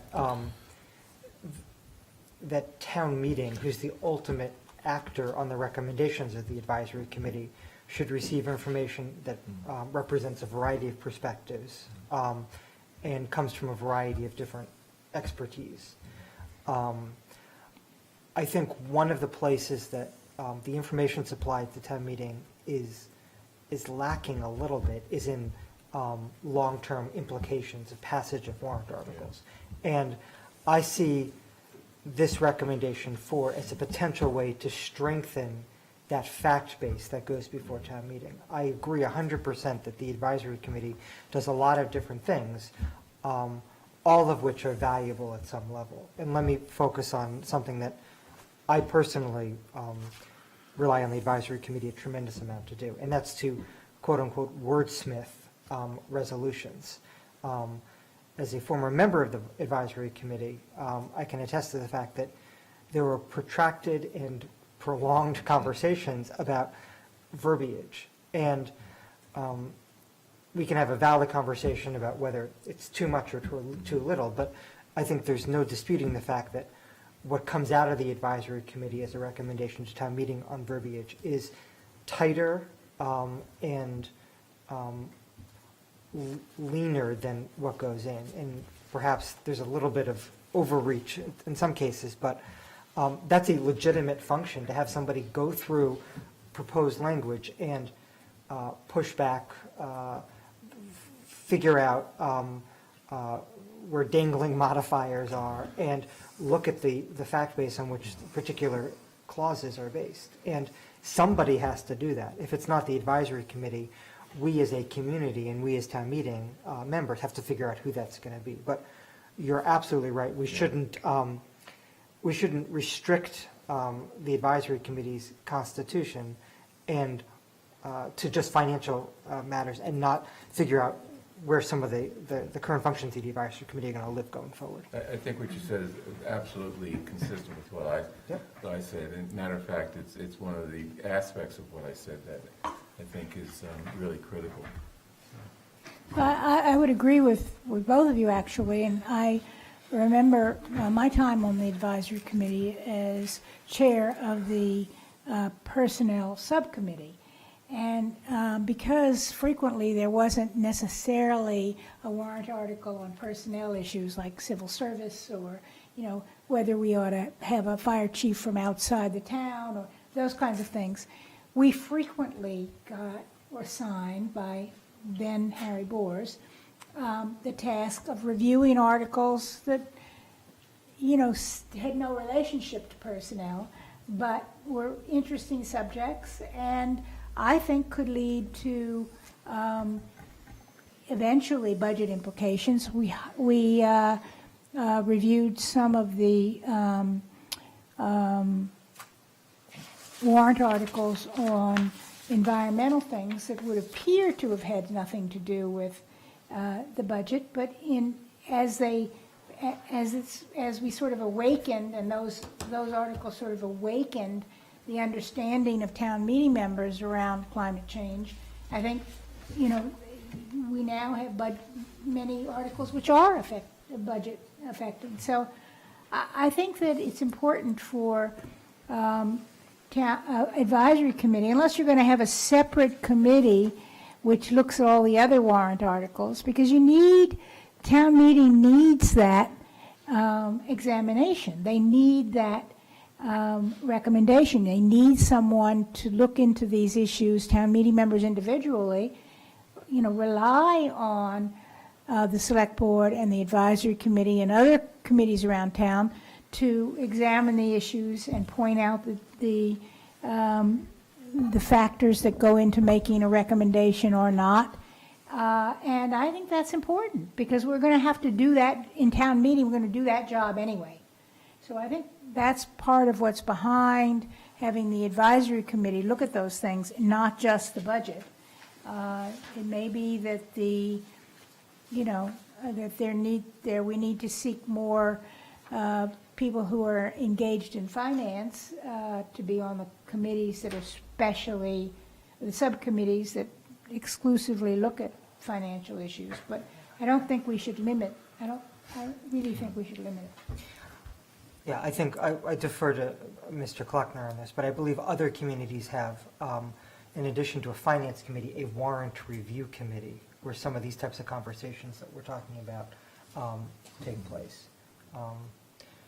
So I'm open to having the conversation, but I think that we need to figure out where responsibilities are going to live and not just be focused on financial aptitude or financial modeling abilities. I should have mentioned that, you really need to look at recommendation 3 when you talk about 4, because in fact, the BFAC does recommend that a new body be established. I'm not sure they're thinking about non-financial articles necessarily, but just a special committee to make consistent evaluation of warrant articles for more objective review. But So is the next step for Mr. Kleckner to recommend a path forward? I recommend that if you think that there's merit in it, that you delegate to the Committee on Town Organization and Structure a study and recommendation. Okay.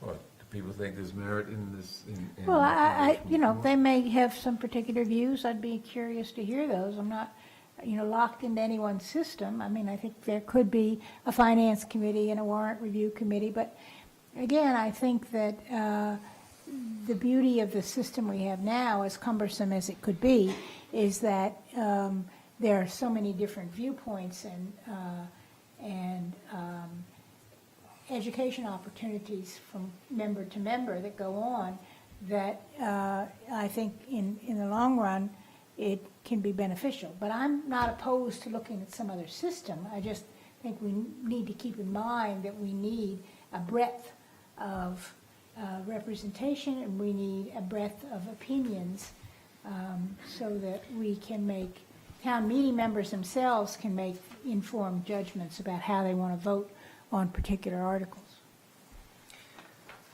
So, Mr. Fleckner is suggesting that we seek the opinion of the advisory committee before going forward. Does the board want to do that? Did I correctly state? Would you repeat it again, please? So, as I read this, you're suggesting that before we make any decision with respect to recommendation 4, that we see what the advisory committee thinks, get their views,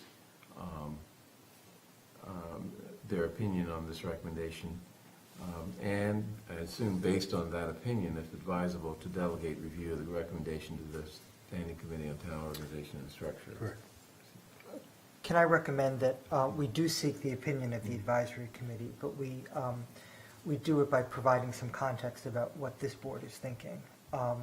And I don't know exactly what format that would take. I'm thinking a formal letter to the advisory committee or something like that, saying, here's the recommendation we received, here's our thinking about it, and the issues that we're, the questions we arrived at, and we're definitely looking for your opinion, but let sort of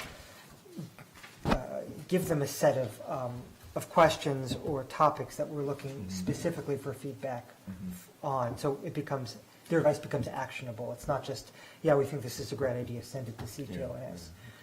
And then when we send it to CTONS, I would make the same suggestion that we scope out some of the issues that we're thinking about, and that we establish a little bit of a process to make sure that it's an open conversation that takes into account a variety of viewpoints.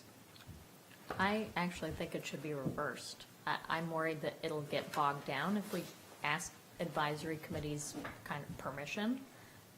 So go to, ask CTONS to give it a first blush, and then get advisory committees' impression once they have something to present.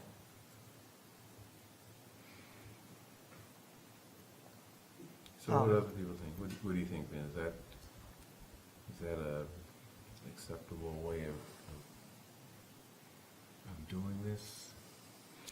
Go to CTOS first and get reaction from the advisory committee. So I'm open to flipping the order. Again, I think what we need to do is be very specific about the question we're asking, or questions we're asking. And I would support, I think Select Person Hamilton is right, that there's the potential that this could drag on if not closely managed. I would support the inclusion of a deadline or a time frame by which we're expecting response. I think we've got a 41 article town meeting. I think it's unrealistic to expect that there's going to be much progress made between now and, let's say, the end of May. I think, By either of us, because we've got all those articles to hold hearings on as well. yep, so I think we should target, or I think this board should target, the summer, or let me say the period between now and early September as one in which this can be advanced. But I'm a little uncomfortable sending it to, I mean, this really involves the advisory committee and their workings and how they operate.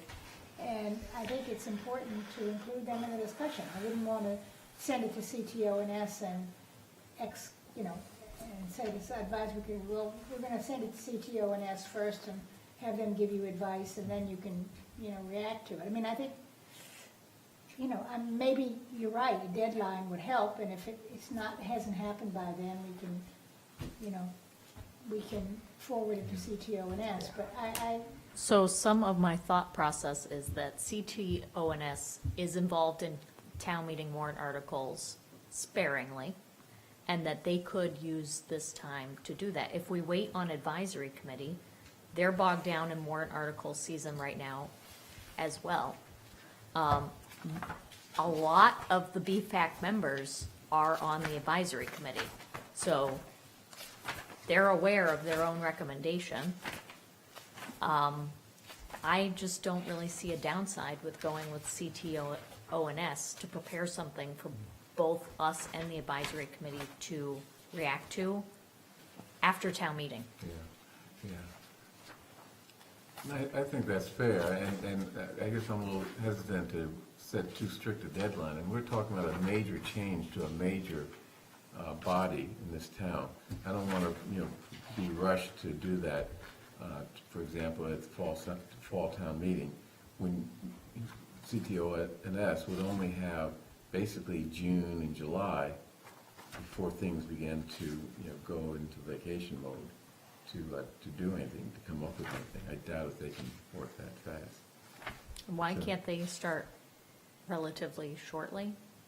They're not really involved in the town meeting warrant article process. Well, so I quickly thumbed through the warrant, and I can see, CTO&S picks the articles to some extent that they're involved in. I can see 4 articles that they may elect to take up, which is more things that would fall on their plate than I think has happened in recent memory. So,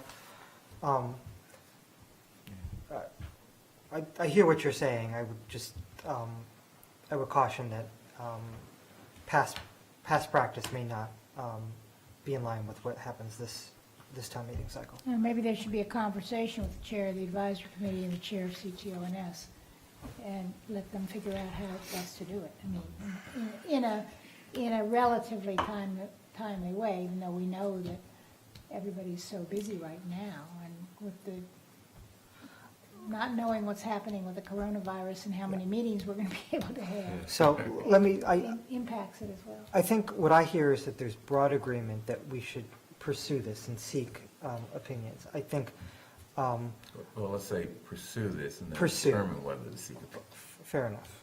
or seek opinions and then determine whether to pursue it. I would suggest there's no objectively right or wrong way to do this. And we've all got our opinion about what's better, but I think the most important thing is that we pick one way of doing it and explore implementation, or further explore implementation of this article, or this We recommendation. can come up with the questions that we want to answer, and, in a letter, ask CTOS to begin thinking about this, but copy the advisory committee and say that we're going to be soliciting your support also, or your opinions at some point also. That sound good? Okay. So why don't you, if you wouldn't mind restating that so I can. No, I forgot it already. implement. No.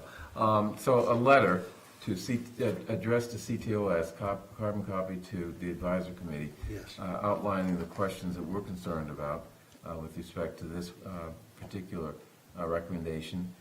Those are, as I remember, the diversity of the advisory committee, the role it plays in wordsmithing, and getting warrant articles into a shape to be competently addressed by town meeting. Anything else? I mean, those are the questions that we'd like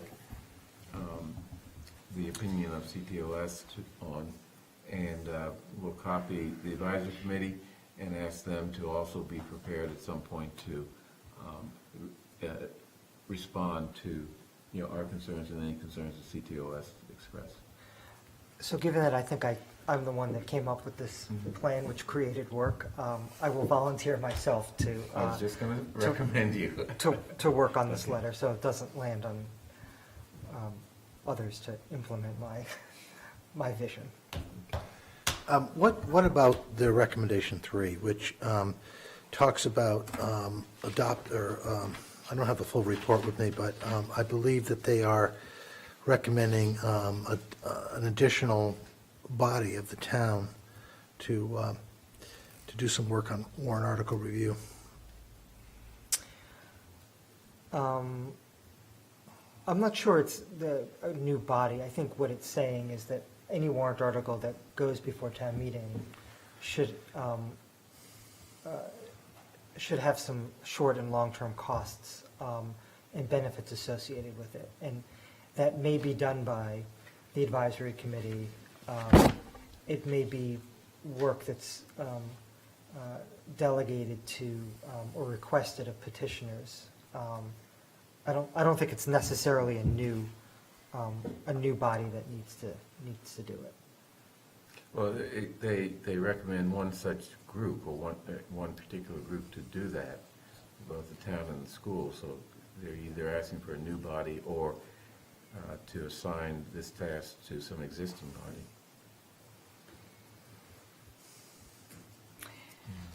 Yeah, I think the object of this is to ensure that town meeting members and that all of us know what the fiscal impacts, financial impacts of any warrant article, resolution, anything.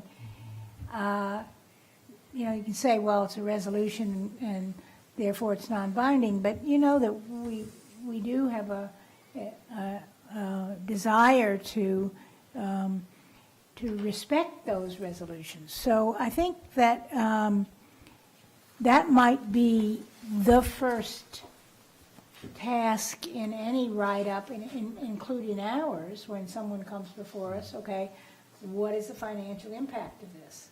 That's the first question. That should be maybe the first question that the advisory committee, where's the money coming from? How much is it going to cost? What are the financial implications? That kind of thing.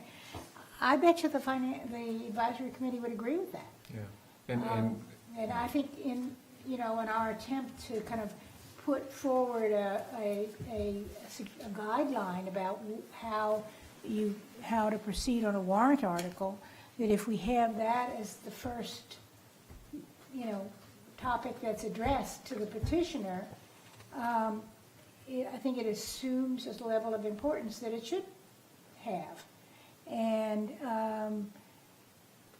I think that may be the most important way to deal with this, assuming we still have the select board and the advisory committee as our governance structure. But, and then we can say to town meeting, well, we didn't, we believe that there's a financial cost to this, but the petitioner does not. We believe it's this or that or the other thing, and point out, where in the budget this would come from. You have to allocate X amount of dollars from the current budget, and that's hard to do.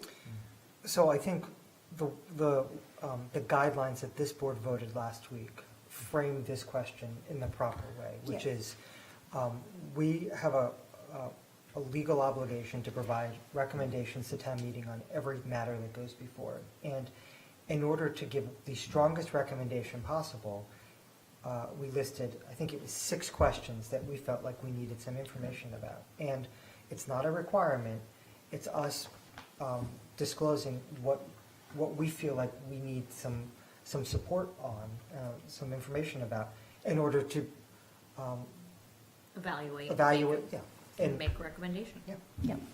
And without that information, we can't give favorable action or vote favorable action. Right. In many cases. Yeah, so for me, it's not about favorable action or no action. It's about putting together as strong a recommendation one way or the other as possible. Okay.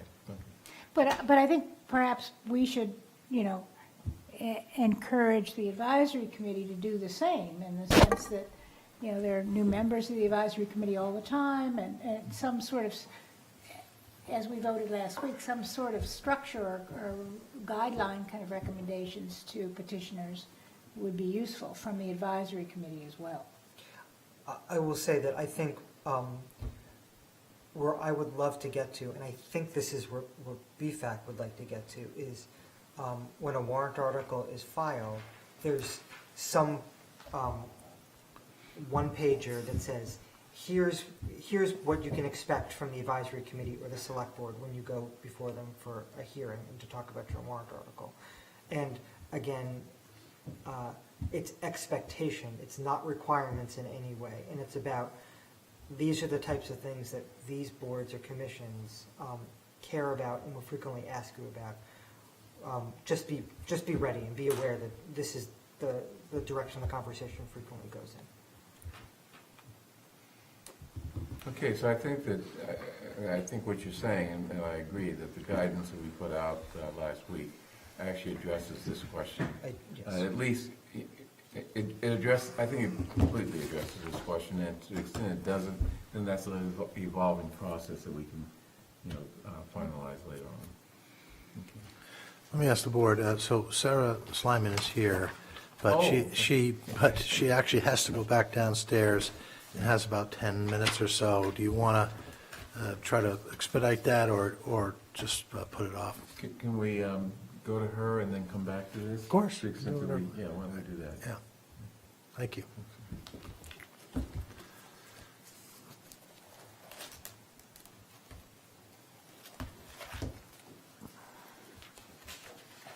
Good evening, Sarah Slyman, Public Library of Brookline. Thank you very much for your indulgence. My dance card is very full tonight. I just had a full Board of Trustees meeting. I'm visiting with you, and I'm going to go downstairs and visit with Advisory Committee directly after this. So this year, I know I just listened to a lot of what you were saying about the BFAC report, and I know it's a tight year. We did receive our statutorily necessary increases in our library materials budget. I've explained this to you all before, but we have to increase the materials budget every year or we risk decertification, which would mean we wouldn't be able to borrow from any of the other libraries in Minuteman, and they would no longer borrow from us. We also saw a small increase for RFID maintenance. Some of you probably remember when we got RFID in 2008, there was no sustaining plan put in place for replacing obsolete materials, so we've been very slowly chipping away at that. The foundation paid for the new self-checks at Coolidge Corner, and they also paid for the first year of maintenance with the understanding that I would get this built into the operating budget, so I'm grateful that that was approved. And then our membership in Minuteman increases about 5% every year, so we see that every year. So we have a bunch of cool projects on deck for the coming year. We're going to add a main entrance to the children's room. I don't know if any of you have tried to go to the children's room with a stroller or a walker or wheelchair, but if you park in the garage, you have to go up the driveway and then up the cobblestones and then up the ramp and then through the door and then back through the library and down the elevator and back across the library to the front to get in the children's room. So we're going to just have a direct entrance from behind the monument where the horse soldier is there. And that's super exciting. People are already receiving the idea really positively. We're also planning a major civic engagement campaign to up voter registration and voter education, and as well as some citizenship classes and information and assistance. We're also participating actively in the census, the success of the census. We're going to do some signage upgrades here at Brookline Village. We took down a ton of signs in 2017 when we moved all the collections around. And although almost no one has asked for them to be replaced, we do feel there need to be some big general ones. And now we've had a couple of years of patron and staff feedback about what's asked for most frequently. We're also having a healthy community, healthy environment. It's sort of similar to our Brookline Eats program last year, where we did sort of foods around the world and across cultures.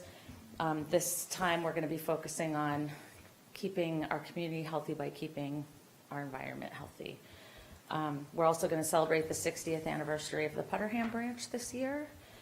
which is relevant for the next part of my conversation. And we're going to do a Brookline oral history project. So in 1990, the town engaged in a Holocaust remembrance project where we collected hundreds of oral histories of Holocaust survivors that lived here in Brookline. And so it's been 40 years ago, 1990? No, 30 years since we did anything like that officially through any channels in the town that I'm aware of. And we're going to do a big one this coming fiscal.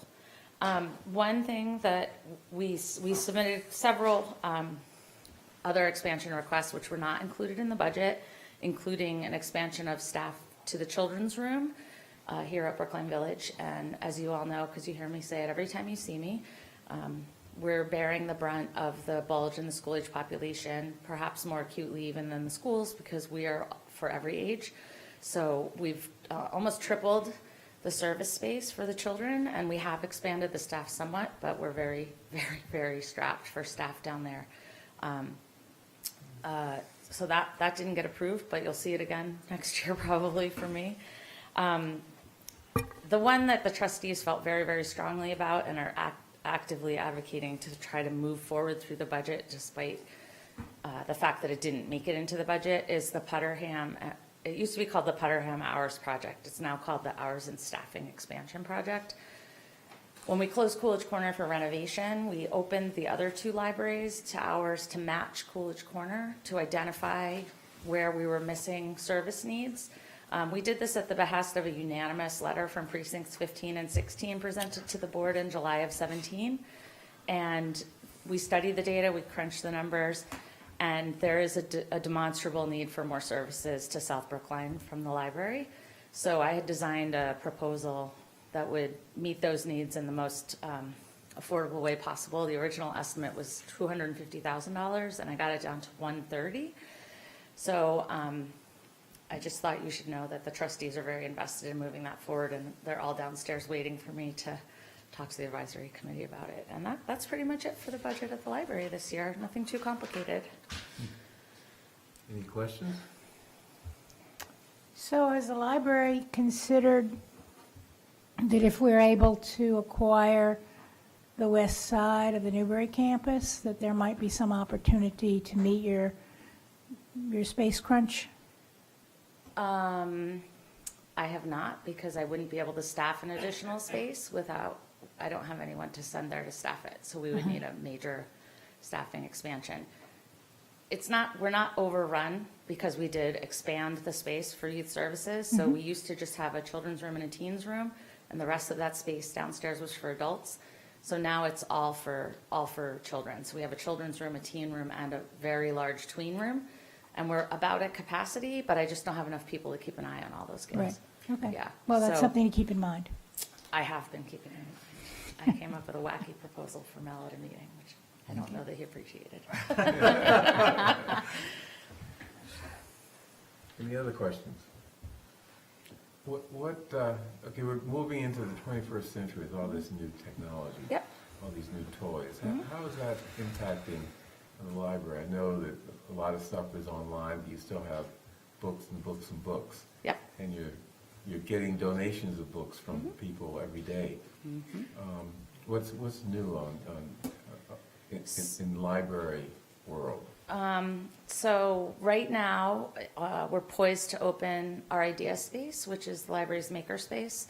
We're going to have laser cutters and vacuum formers and 3D printers and vinyl cutters, all kinds of super fun tech toys, but also analog maker technologies. So knitting needles, crochet hooks, sewing machines, all kinds of different things like that. We're actually having a program coming up this week called Breaker Space, where we've all brought in broken electronics and appliances from home, and the kids get to take them apart to see how they're built. So that project was generously founded by the Mass Board of Library Commissioners State Aid, as well as the Brookline Library Foundation, and we received an LSTA grant to support it. So we've redone a whole space for it, and it's going to be really awesome. So that's the technology piece. The books still are big bread and butter. There's no danger of not having books or physical formats anytime soon. The big scandal in the library world is our ebook vendors, who are already bilking us for a ridiculous amount of money per copy, are now trying to restrict those models even further. And I'm proud to say that Brookline was the second municipality in the state of Massachusetts to participate in a boycott of one of the big 5 publishers, eMaterials. Just this week, we were notified that that nationwide boycott has reached a point that it's tipped into Macmillan's profits. And later, we received notice that they're reconsidering their options. So it was a very effective grassroots movement from librarians to demand equal access for our patrons. There were a lot of access issues for ADA concerns, you know, the fact they were restricting copies so that people who don't have mobility or need audiobooks because they can't see, that they were violating all kinds of rights. There's a class action lawsuit out of Rhode Island about it as well. So that's kind of the big picture world of libraries. Oh, go ahead. I was just going to say, I appreciate the diversity of programming that the library runs. Yeah. You know, in addition to sewing machines and crochet needles and 3D printers, you also rent, you know, camping or allow for the borrowing of camping equipment and fun-shaped cake pans. And I'm wondering if you can talk a little bit about the divide between traditional library materials like books and CDs and DVDs and materials like Hoopla and those other innovative things that I talked about. What's your sort of divide? Is it 50-50? Is it 60-40? I think we're up to about 75 to 80, 25-20. Okay. And don't forget that librarians have always been all about this model of community sharing, right? So even when public libraries were first founded, we used to loan artwork. So we would loan paintings so people could have fine art in their homes. And then when I was in high school, we loaned VCRs and 8mm projectors and Polaroid cameras. So things that people either can't afford themselves or that they wanted to try, but don't necessarily want to invest in. And then the cake pans is my favorite example. Like, you know, you want to make an Elmo cake for your grandchild, but you don't want to have an Elmo cake pan in your house for the rest of your life. So here we are, the library, helping you out with that problem. So our brand is books, obviously. Everyone thinks about books in us, but, you know, we've always had very diverse models to try to help level the playing field for everybody for a variety of reasons. Select Board Member Fernandez is chairing a small business development committee. And when you talked about your makerspace, it seems to me that you ought to consider ways in which that space could be used to help develop small businesses here in Brookline. Yeah. I mean, you have a 3D printer. Yeah. I mean, who knows what type of ideas for businesses could come out of high school, for example. I think they may have a 3D printer. They do. But, Not as many yes, as us, though. But still, you know, the library could be seen as almost a business incubator. It's just one other thing they could do. So we definitely have that going both ways. I think I'd love to talk to select member.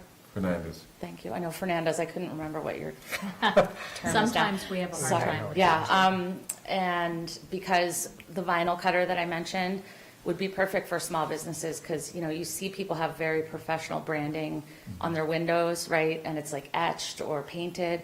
So you can just cut those in any font you want. So if you wanted to use a very fancy Edwardian script, you could come do that at only the cost of materials at the library.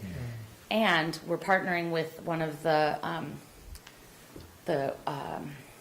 big brand is WeWork, the work sharing spaces down here in the village, to bring library services to them so that people who are working, as entrepreneurs themselves or small business owners will be more aware of our services because we do offer all of the things they offer, but for free. Don't tell them I said so. And so that's, you know, it's a very nice symbiotic relationship both ways. But I'll definitely reach out to him. Any other questions? I've got one more. Yeah. Let me just say, I appreciate the focus on partnership. You Yes. just gave voice to a partnership, an innovative partnership between WeWork here in Brookline Village and the library. And I think that's the way that the libraries can be more impactful in light of some of our financial constraints, is try and figure out where there's overlap in that Venn diagram and have everybody come to the table with what their strengths and their resources are, and together more can get done. My question is about, it looks like there's a CIP project here in the out years, not the new children's room entrance. Can you preview for us what this $40-ish million request is in Sure. 2027, it looks like? Oh, is it in 2027? I thought it was further out than that. So the main library was renovated last. They closed their doors for groundbreaking in 1999. So that's 21 years ago now. They didn't open till 2003. So we're closing in on the 20-year horizon that is recommended for public libraries to be spruced up. We are severely lacking in access, as I touched on a little bit earlier. Our parking garage is a travesty, as I think our most parking garages. Parking garage is not included in that number, Charlie just told me recently, but we don't have co-working spaces where you can have privacy. We don't have video conferencing facilities. We don't have teleconferencing facilities. We have 3 total, across the whole system, 3 total study rooms that seat a max of 2 people each. So at any one time, we can accommodate 6 residents or non-residents, patrons. So we really need a major upgrade. I would like to have a street level entrance if that's at all possible. There's a lot of poorly used space. I don't know if any of you have ever been through my reception area, but you could fit like my entire apartment in college into it, and it's got 2 chairs in it. So there's just a lot of ways that we could be maximizing our use. The general philosophy right now about libraries is we shouldn't keep putting children's rooms in the basement because it's dark down there. Also, sound kind of rises. So there's that issue to look at. Also, having children's programming spaces on different floors is extremely cumbersome. So we've already asked our patrons to do all that other stuff that I described to you, and then they have to get back on the elevator, go up 3 floors to get to the room to see the movie or the puppeteer or the juggler or whatever. So there's a lot of work that needs to be done. It was a beautiful renovation. It was absolutely appropriate to the times. Some of the more boring things, like we don't have it's an old building. It was very expensive to do the wiring appropriately. There was no growth left for either electrical or data or telephone. We really need to put pipes in all the walls so we can run whatever we need as time marches forward. So there's a lot to be done there. Now, that number is the top of the line number, so it would chip down if the foundation, they intend to do a capital fundraising, and there is the MBLC grant, which was utilized last time as well. They've raised the percentage of the total project from what they did 20 years ago, so that will get chunked down significantly, but we wanted to put the top of the line number in because none of that money is real yet. It's worth just flagging it as something that's For coming down the pike. Yeah, so. that's why Melissa told me to put it there, so that people would start talking about it. And So here we people are. wouldn't be like, wait, what? When it suddenly came up. Yep. So, Any other questions? Okay, thank you. yeah. Do you vote? No? No, Oh, okay, great. not here.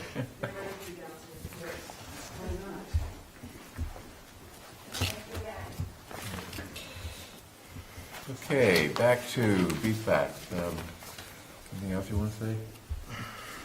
About BFAC? Yeah. Well, are we going to move to recommendation 5? Is that what you want to Sure. do? Okay. Recommendation 5 has to do with the independent audit of the town's financial statements. And so BFAC has made a very specific recommendation there that proposes a policy of changing the partner with any audit firm every 5 years, and that every 10th year is a mandatory change of the audit firm. So, I want to speak generally, and I think and I'm sure the board agrees that we want to have very robust and objective audits of our financial statements, and we want the auditor to review and make comments about our financial control system. We're not perfect, and times change a lot, so we're interested in this outside objective review.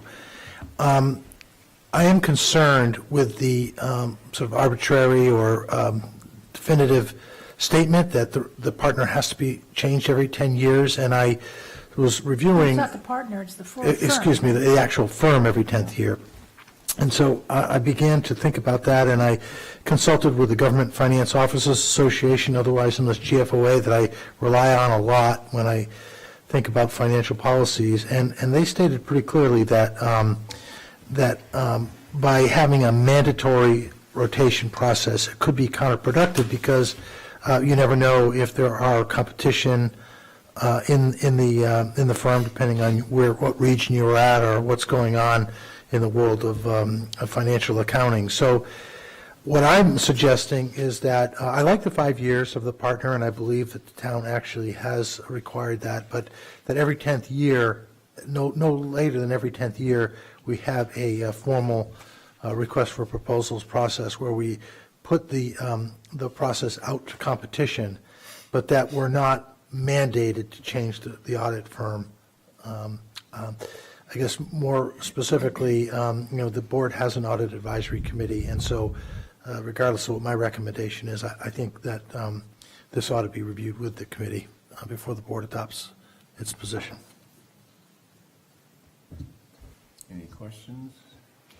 No, I too was puzzled by the, I think that the assigning a different partner every 5 years is a good thing in a way. You get different perspective and different viewpoint, even within the same firm. I'm not sure everyone looks at everything exactly the same.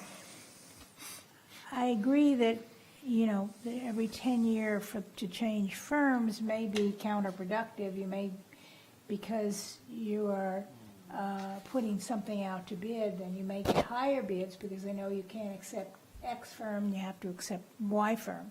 So, I'm troubled by that part of the recommendation.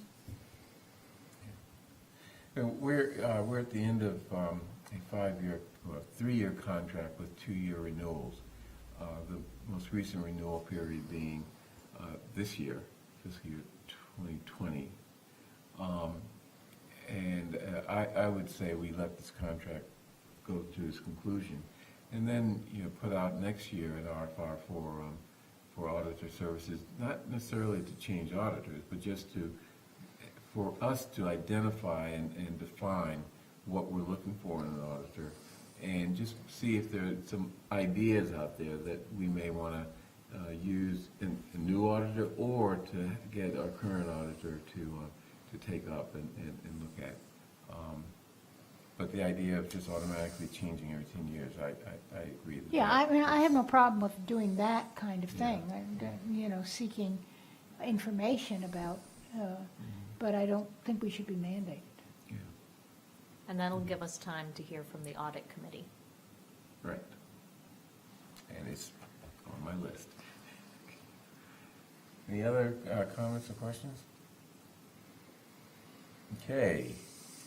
The zero-based budgeting recommendation. This is interesting. Yeah, recommendation 6 is pretty hefty. It talks about a lot of different processes and ways to what I call program evaluation, or a periodic basis to look at programs and services to assess their effectiveness and meeting objectives. I see this, quite honestly, a lot similar to the recommendations in number 10, which talk about these financial improvement plans. Perhaps that's more prospective as opposed to recommendation 6, which looks back and assesses current programs, but it uses the same kind of financial analysis, cost-benefit at times analysis, and other things. I think that the major issue I have with these recommendations don't really, I don't really concerned about looking at some of these new ideas and processes It's just that I think there's so many of them that I need somebody from the outside to help and look at some best practices. You know, I've heard about zero-based budgeting for 40 years, and I've never seen anybody actually do one. So, you know, I think we have to be practical about, you know, what we're going to ask our departments to do, given limited capacity. So that's why I'm interested in bringing in a consultant, and this would be one of those areas of the scope that I would include in a consulting arrangement. Any other comments, questions? I'll just say that I think the first part of the recommendation is geared at getting information out about new programs and initiatives and why they're happening and some of the goals for them.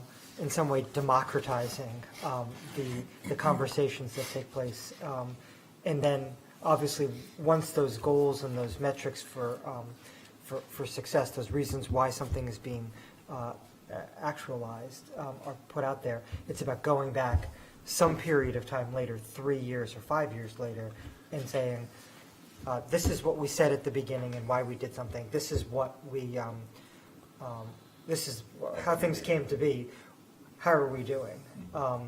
And that doesn't, at this point, it doesn't seem like that necessarily requires consultant resources. It's more about reorganizing the way that we have the budget conversation and just getting some more information out there in public when new programs or initiatives are launched. Yeah, I agree that some of this can be done accomplished by how we structure our budget discussions. And I talked to Squatner regarding what can we do to make them a little more useful than they have been in the past.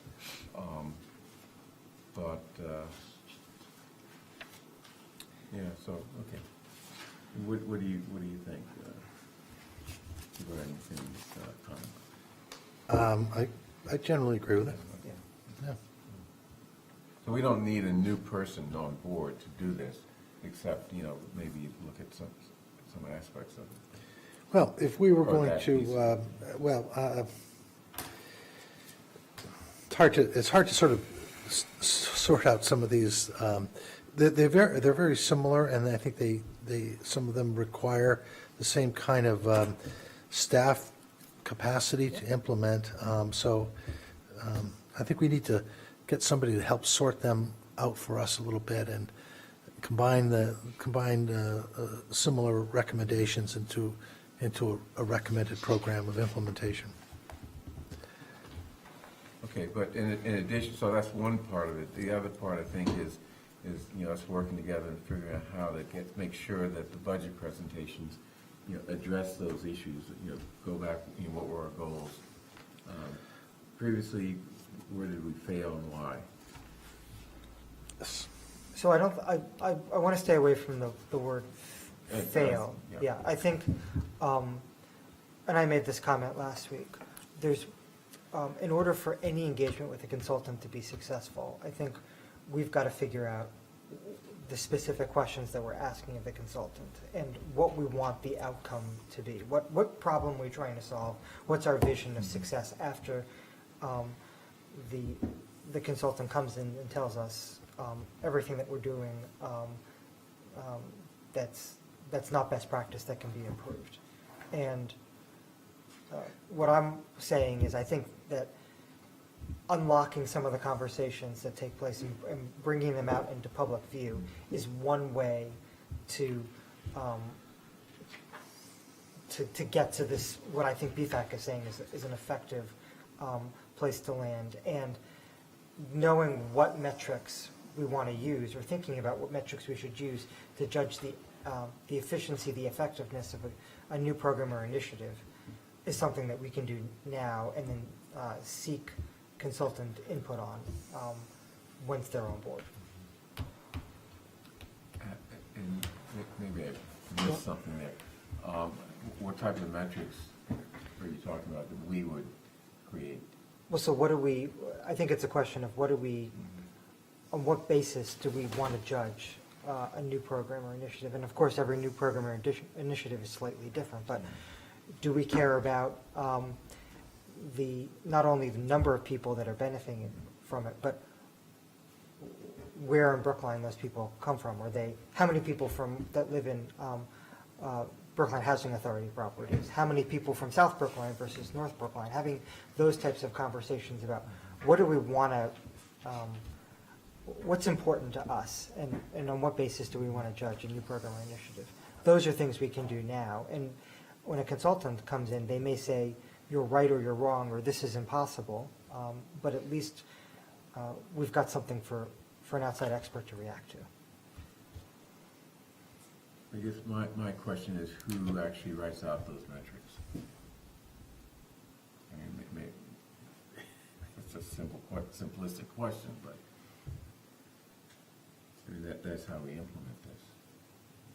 Well, somebody's got to write a scope of work for a consultant. Right. And I think all I'm saying is that scope of work has to include some of our initial thinking about what does this engagement look like, and what are the specific questions we're hoping are answered, and what do we want to walk away from this engagement with in terms of a deliverable. So I assume Mel is going to put together this preliminary draft of scope of work, and if that's something that we should look at and provide our inputs to. Yeah, I think so. The interesting thing is we're pursuing through a great connection that we developed through a member on the BFAC, working with the Urban Institute in Washington, which has a specific state and local finance initiative, which seems to be really up our alley. And I've had some discussions, and that might be, so we may have them as well as a consultant. And so we've got to figure out who's on board. Because I want to assign responsibilities to the Urban Institute where that's appropriate, and to a consultant where those are interested. So, but the answer is yes, I will be developing a scope of work for a consultant.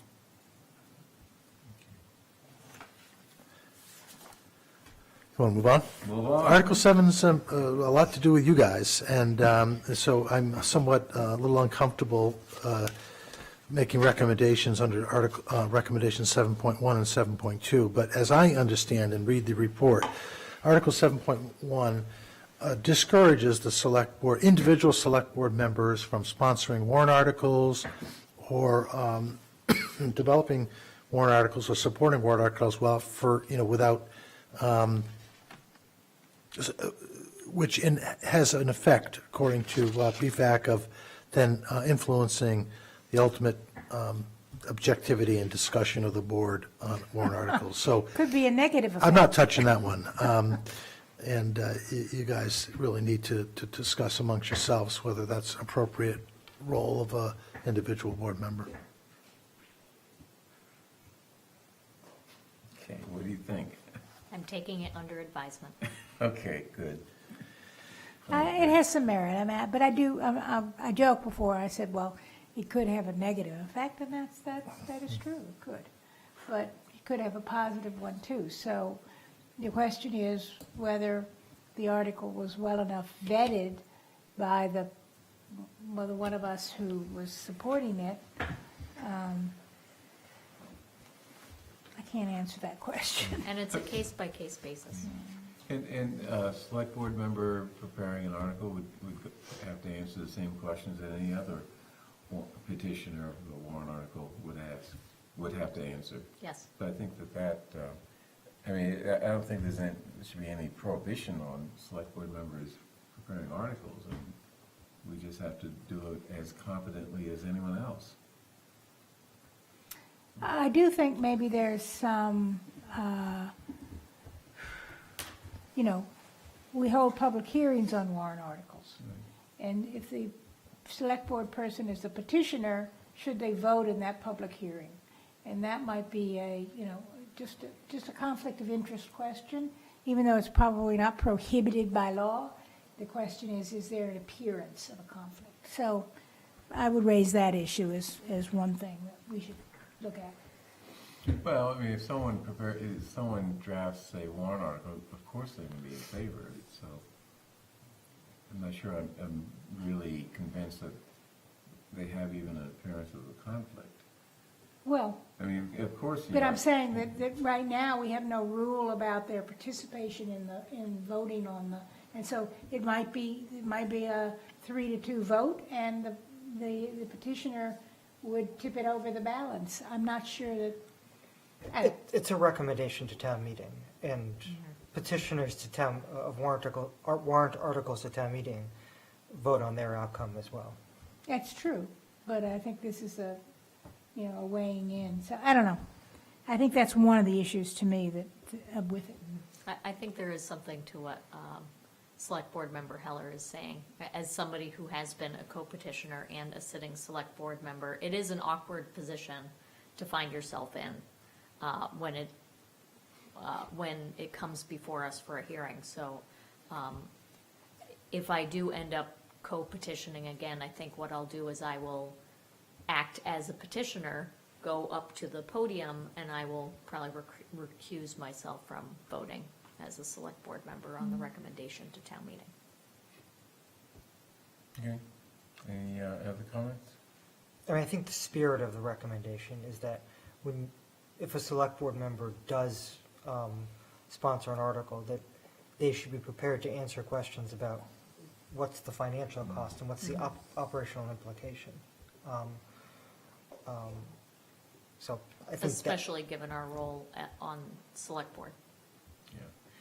And the issue of recusing, I would say that that's a case-by-case determination, and it's up to the person sponsoring the warrant article to make that determination. And if asked, be prepared to defend it. Yep. Where do we go with that? We just had our discussion. Okay. Number two, Right. the second part of recommendation 7 is 7.2, and what that is doing is essentially recommending that individual board members be somehow given a formal assignment to have what I see as written as responsibility and authority over certain areas of governance or certain areas of the town's finances, if you will.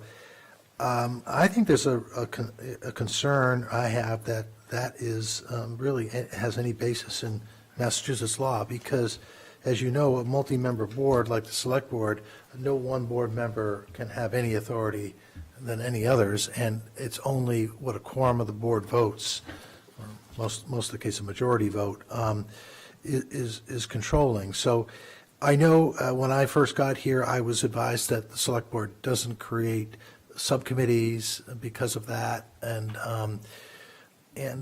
so that's really up to you guys whether you'd like to do that. I know that from time to time you will more informally assign members to be liaisons to a project or a committee or whatever, and that could certainly be done, and you rely on certain board members for some things, whether it's transportation or environmental sustainability, you have finance experience, and Ben is sort of our go-to person for licenses and things like that, but you can't expect that board member to do anything with that other than report back to this board for a majority vote. So I really don't understand fully how this would work in any formal way. Yeah, I agree. I mean, the language here, I find just out of, or not appreciating the unique nature of a governmental body. For us to monitor, evaluate, and supervise the work of town administrators regarding specific areas of responsibility, I mean, that doesn't really make any sense. And then to also oversee the work of town staff somewhere in here. So I think BFAC's vision for this wasn't responsibility per se, it's sort of accountability for a particular area or issue. So somebody who EDAB can pick up the phone and call when they've got a question, or there's a topic they want some feedback from the select board on.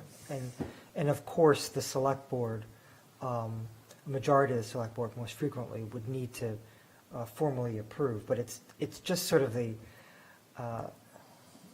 first person that can receive a phone call or help a board or commission tackle an issue.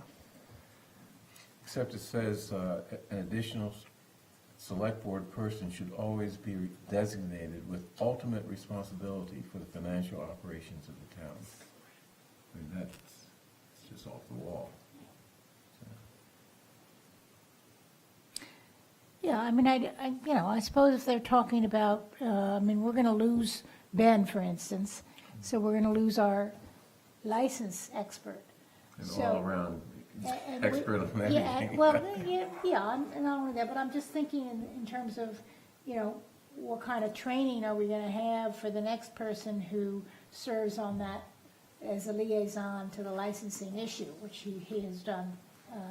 So that, I think that's legitimate, but I would agree that,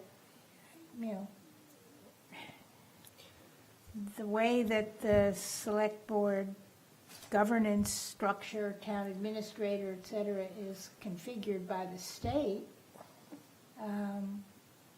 I don't think that this is an issue that we can really, Yeah, again, I think it's less formal responsibility and more the subject matter expert on this board on a particular issue or suite of issues. So, for example, if there was a question about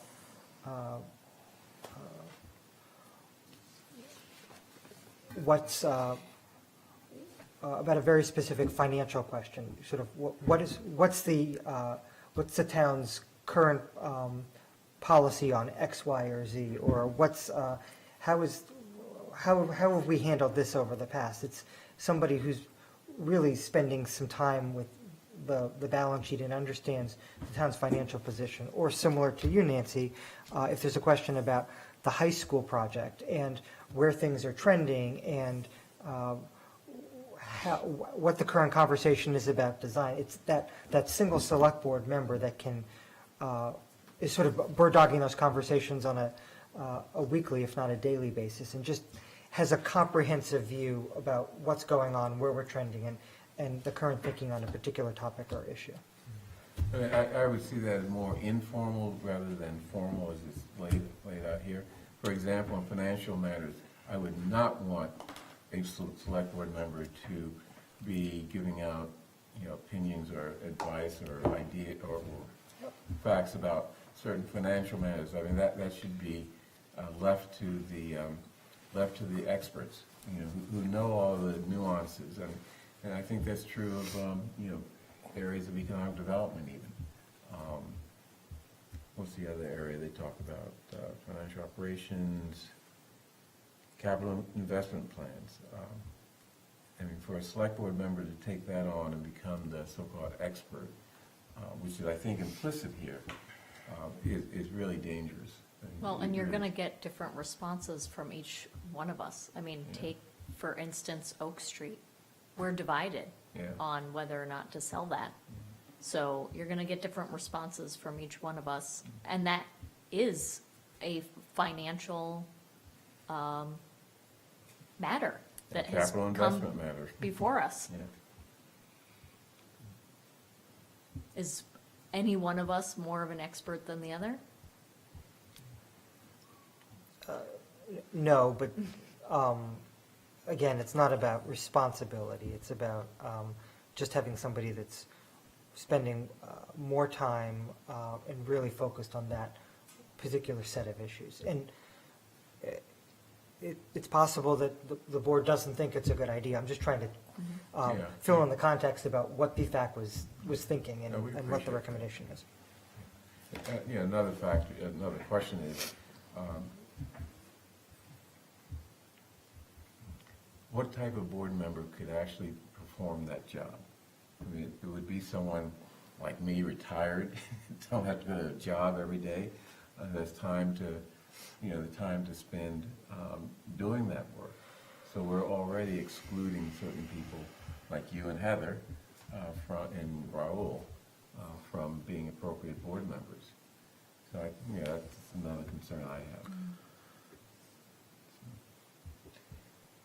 Let's move on. I'm going to move on to recommendation 7.3, which may be the easiest one of all, and that's the recommendation to increase transparency and comprehension through the revision of our budget document, essentially. And so I think with the implementation of OpenGov, which, by the way, was discussed quite a bit in the context of BFAC, and I think we decided to move forward with OpenGov perhaps a little sooner than we otherwise might have, based on the context of the BFAC report. So, you heard from Melissa that we have it's a continual work in progress, but moving to this OpenGov platform, I think, is a game changer in relation to transparency and the kind of tools that are necessary to do consistent budget review. So I think we've accomplished that one, in my opinion. And then the last one that I'm prepared to really talk about in detail is it's another one that I think is fairly simple, and that's recommendation number 8, which is to revisit the structure and the formula that forms the town-school partnership. Make sure it's better understood and it meets the needs of the town and schools in a dynamic manner. And we've talked about that a lot. Both the superintendent and I and Melissa and Mary Ellen Norman have started working on this, and we acknowledge that the formula is necessary. We think an initial allocation formula for a budget in a Proposition 2.5 type of environment is necessary, but we need to redefine it better. We talk about it as the 50-50, but we all know that, in fact, the schools, if you're fully loading the cost, are more like 60 or 65% of the town's budget. And so by just calling it 50-50, I don't think does a service, and we need to revise the way that the formula works. It's too complicated. We sort of back into certain assumptions and outcomes, and so we are totally supportive of that, and I think we're already working on that, and believe that's underway. Any questions? I'll just note that I think there's a nexus between recommendation 8 and recommendation 2, which is the financial summit recommendation. Yes. And I think my hope is that in the future there's a better understanding about the formula that is the town-school partnership, but also the context in which that formula lives. And I think the regular meetings of a group of individuals from both town and schools and advisory committees going to support that context being better understood as well. As someone who represented Brookline at the MMA conference on this particular topic, I did not appreciate how complicated our formula was until I had to speak at a conference about it. Yes, it's deceptively simple, but it's not.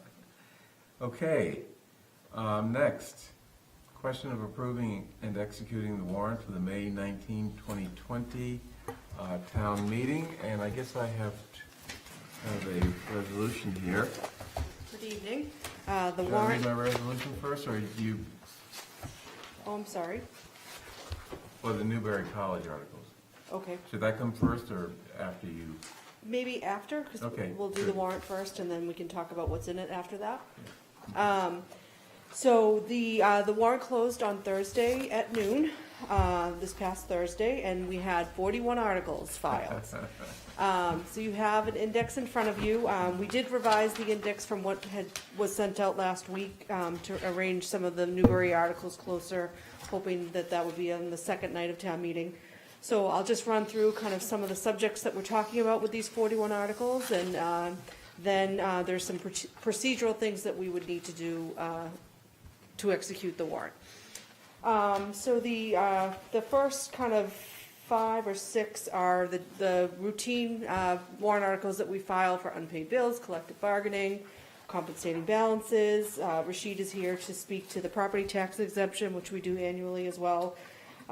We have an appropriation for the high school project, which Nancy will talk about when we get to that article during budget review. But essentially looking for additional appropriation because of some escalation that they've seen in the construction budgets, both in the high school and other projects. But this article is specific to the high school.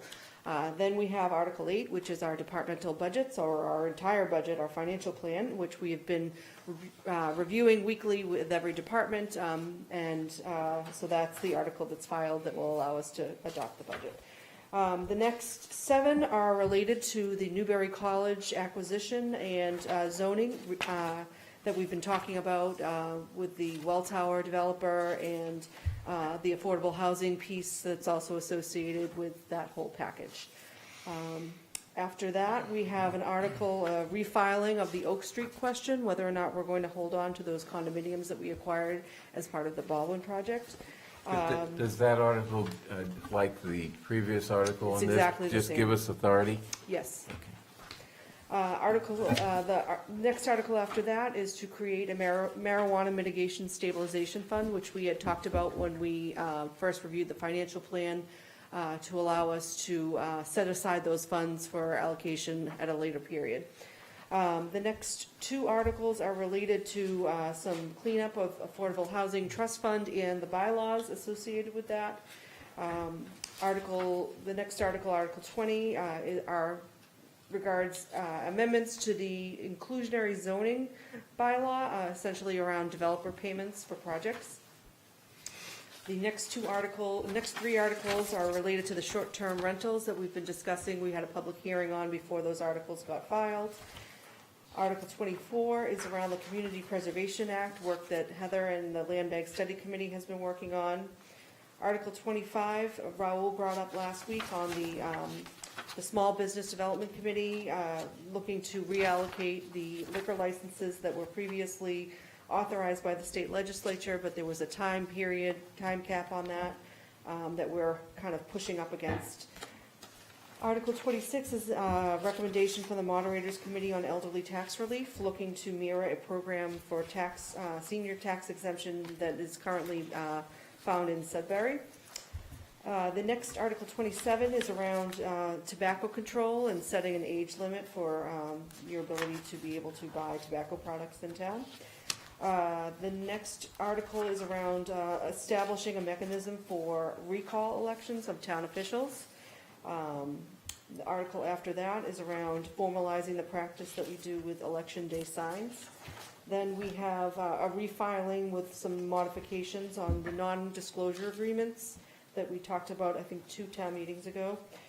The next 2 articles after that allow for us to modify our general and zoning bylaws to allow for gender neutral pronouns.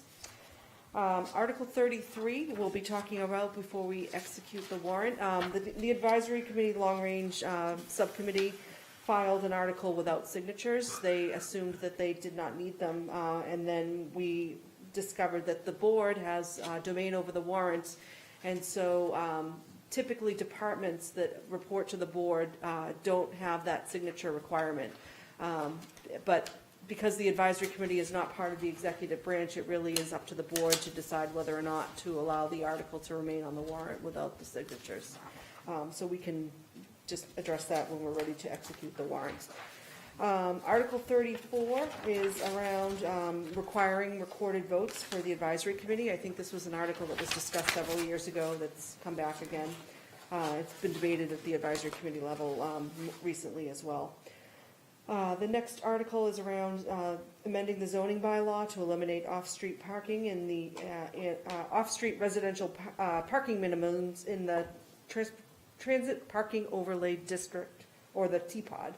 The next 2 articles are around notice requirements for more than just property owners trying to reach renters for both zoning and general bylaw notifications. The next 2 articles are around stipends for the select board, and then the article after that is stipends for the school committee.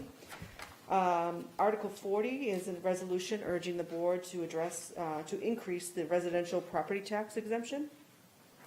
And the last article is a resolution around affordable housing. So a couple of things that the board would need to do before we execute the warrant. You should have a memo from me that also has a vote. After the warrant closed, some members of the Newbury Study Committee realized that there were some additional edits to two of the articles, Articles 11 and 12. So in order to make those corrections to the warrant, what we need to do is have the board vote to lift the notification requirements in section 2.1.4 of the town's bylaws and 2.1.3 of the bylaws for the sole purpose of opening the warrant, inserting these corrected articles, and then we'll close the warrant. And you should have that language in front of you in order to do that. Do these are these changes substantive? No, no, they're just kind of scriveners and just technical So we corrections. need to reopen the article for scrivener's errors? I would just rather have this Okay. formally done before we execute the warrant so that there's no question and no need to call a special in order to address these changes. Okay, good point. Okay, so I will read this vote. Since the closing of the warrant, the Newbury Study Committee has made corrections to Articles 11 and 12 in order to reflect the most recent information. I am requesting that you approve the following vote so that you can reopen the warrant for the purpose of substituting the current Articles 11 and 12 as presented in the revised index for new Articles 11 and 12 that reflect the most up-to-date information available. So I move that we vote as follows, pursuant to the authority granted in Section 2.1.4 of the town's bylaws, the board waives the requirements of Section 2.1.3 of the bylaws for the sole purpose of amending Articles 11 and 12 of the warrant for the May 19, 2020 annual town meeting, as outlined by Deputy Town Administrator Melissa Goff. The warrant is henceforth closed. All in favor, Mr. Franco? Aye. Ms. Heller? Aye. Ms. Hamilton? Aye. And chair votes aye. So the warrant that's in front of you includes those changes and all the articles that I outlined just recently Okay, so now we got to vote the warrant. to execute the warrant, yes. Okay, so I move, any questions or further discussion? No? So we're, everything that's in the packet, we're going to Right. put on the warrant. Is there something, including the, Advisory committee. The Article 33, the fiscal education training as filed by the advisory is included in the warrant that you have here. yeah, I think that's a bad idea, but I'm not going to stand in the way of it. What do other people think? I'm not opposed to putting it before town meeting. Yeah, okay. I'm not opposed either, and I think if we don't insert it, we're going to be forced to call a special town meeting, Yeah, so. that's true. I agree.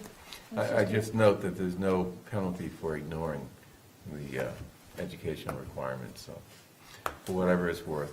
I move approval of the warrant, approving and executing the warrant for the May 19, 2020 annual town meeting as amended and including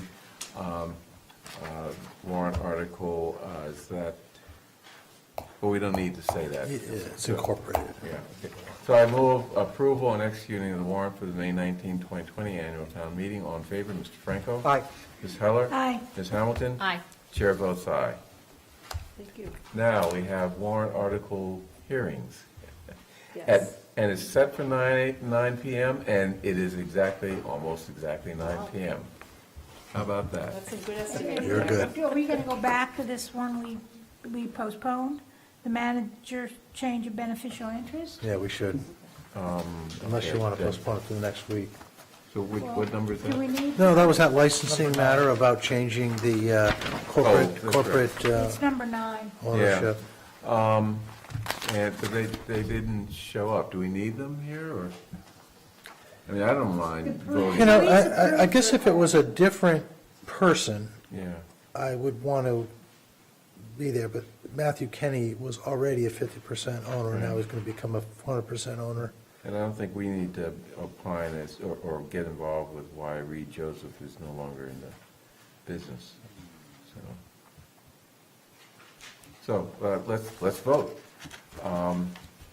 Question of approving the application by CCLH LLC doing business as the Inn at Brookline for, number one, a change in LLC manager from Matthew Kenny at 50% and Joseph Reed Joseph 50% to Matthew Kenny 100%, and change in the beneficial ownership from Matthew Kenny 50% and Reed Joseph 50% to Matthew Kenny 100%, both at 1200 Beacon. All in favor, Mr. Franco? Abstain. Ms. Heller? Aye. Ms. Hamilton? Aye. And chair votes aye. Okay. So, public hearing, let's get it going. All right, good Okay, evening. our Wood and bark. Given that we have 41 articles, I figured we could take some of the recurring articles that the board is familiar with that we vote annually. The first is wood and bark. So this is a requirement that the first article in the annual town meeting ask the select board to appoint a measurer of wood and bark. And I think all of you at one time or another have probably presented this article and are quite familiar with it. Right. Okay, any questions from the board? Okay, this is a public hearing. Any questions from the public? Seeing none, I move approval or Recommend favorable. Recommend favorable action. I'm sorry. Recommend favorable action, wood and bark, Article 1.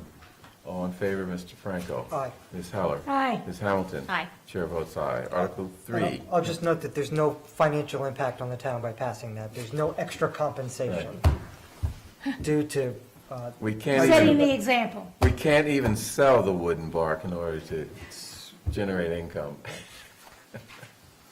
Anyway. Okay, Article 3, compensating balances. So Article 3 is also an annual bill that, or warrant article that allows the town treasurer to enter into compensating balance agreements where she's allowed to keep a certain balance in an account, and the reciprocal arrangement would be that bank fees would be waived for certain transactions. So this is just annual authorization that gives Gina the flexibility to engage in these types of arrangements. What bank do we use? Is it Brookline I Bank? believe we're at Brookline Bank right now. Okay, any questions from the board? I mean, when I first joined town government, we didn't take advantage of this, but now I think in recent years we have. Just means putting money in, the bank and letting them earn, interest from that, but, we don't get any fees. Yeah, and I It's a think good deal. we give up some ability to be nimble and move money around, but in exchange, we get things like coin counting services for a far reduced price, if not for no cost. So there's a positive financial impact on the town, I believe. This is a public hearing. Any questions, comments from the public? Hearing none. I move approval, recommend favorable action, Article 3, compensating balances. Mr. Franco? Aye. Ms. Heller? Aye. Ms. Hamilton? Aye. And chair votes aye. Article 6, property tax exemption. Thank you. Rashid Belosine's here to describe Article 6. And you had to sit through this long meeting, and finally, almost the last article. So we apologize. Good evening. My name is Rashid Belosine. I'm the acting chief assessor. And come before you with the Article 6, which is an annual article, to see if the town will elect to establish an additional property tax exemption for fiscal year 2021. Provide the increase in property taxes up to double the exemption we grant. And I believe this article has been approved, recommended and approved by town meeting since fiscal year 1989. The estimated cost is about $55,325 overall for the exemptions. Any questions from the board? Is that number going up or down in recent years? Actually, it went up about $700 from last year. But relatively stable over the last Exactly. 5 It's years. around 50 to 55,000. This is a public hearing. Any questions from the public? Got your hand raised, Ms. Frawley? Oh, good. Okay. Well, I have one other question. So the doubling, my impression is that the first 50% is funded by the state, there's a reimbursement. The second 50%, that's funded through the overlay account? The overlay account, exactly. And certainly enough money to cover that There is. expense, Absolutely. and to do the right thing. Okay, I move favorable action on Article 6, property tax exemption. All in favor, Mr. Franco? Aye. Ms. Heller? Aye. Ms. Hamilton? Aye. And chair votes aye. Thank you. Thank you. Final item, I believe this is Ms. Goff's article also, reserve fund transfer request? Sure. So I believe last week, the town administrator announced that he would be requesting a reserve fund transfer. So now we're formally putting that request at the board's places, and we have time with the advisory committee on Thursday for them to approve the request. So essentially, it's a combination of personnel in order to allow for some part-time staff that were supporting this effort to be moved to a full-time status to help with response, and then also some money for professional services and supplies. Okay, anything to add? No, just that the task force is meeting very regularly.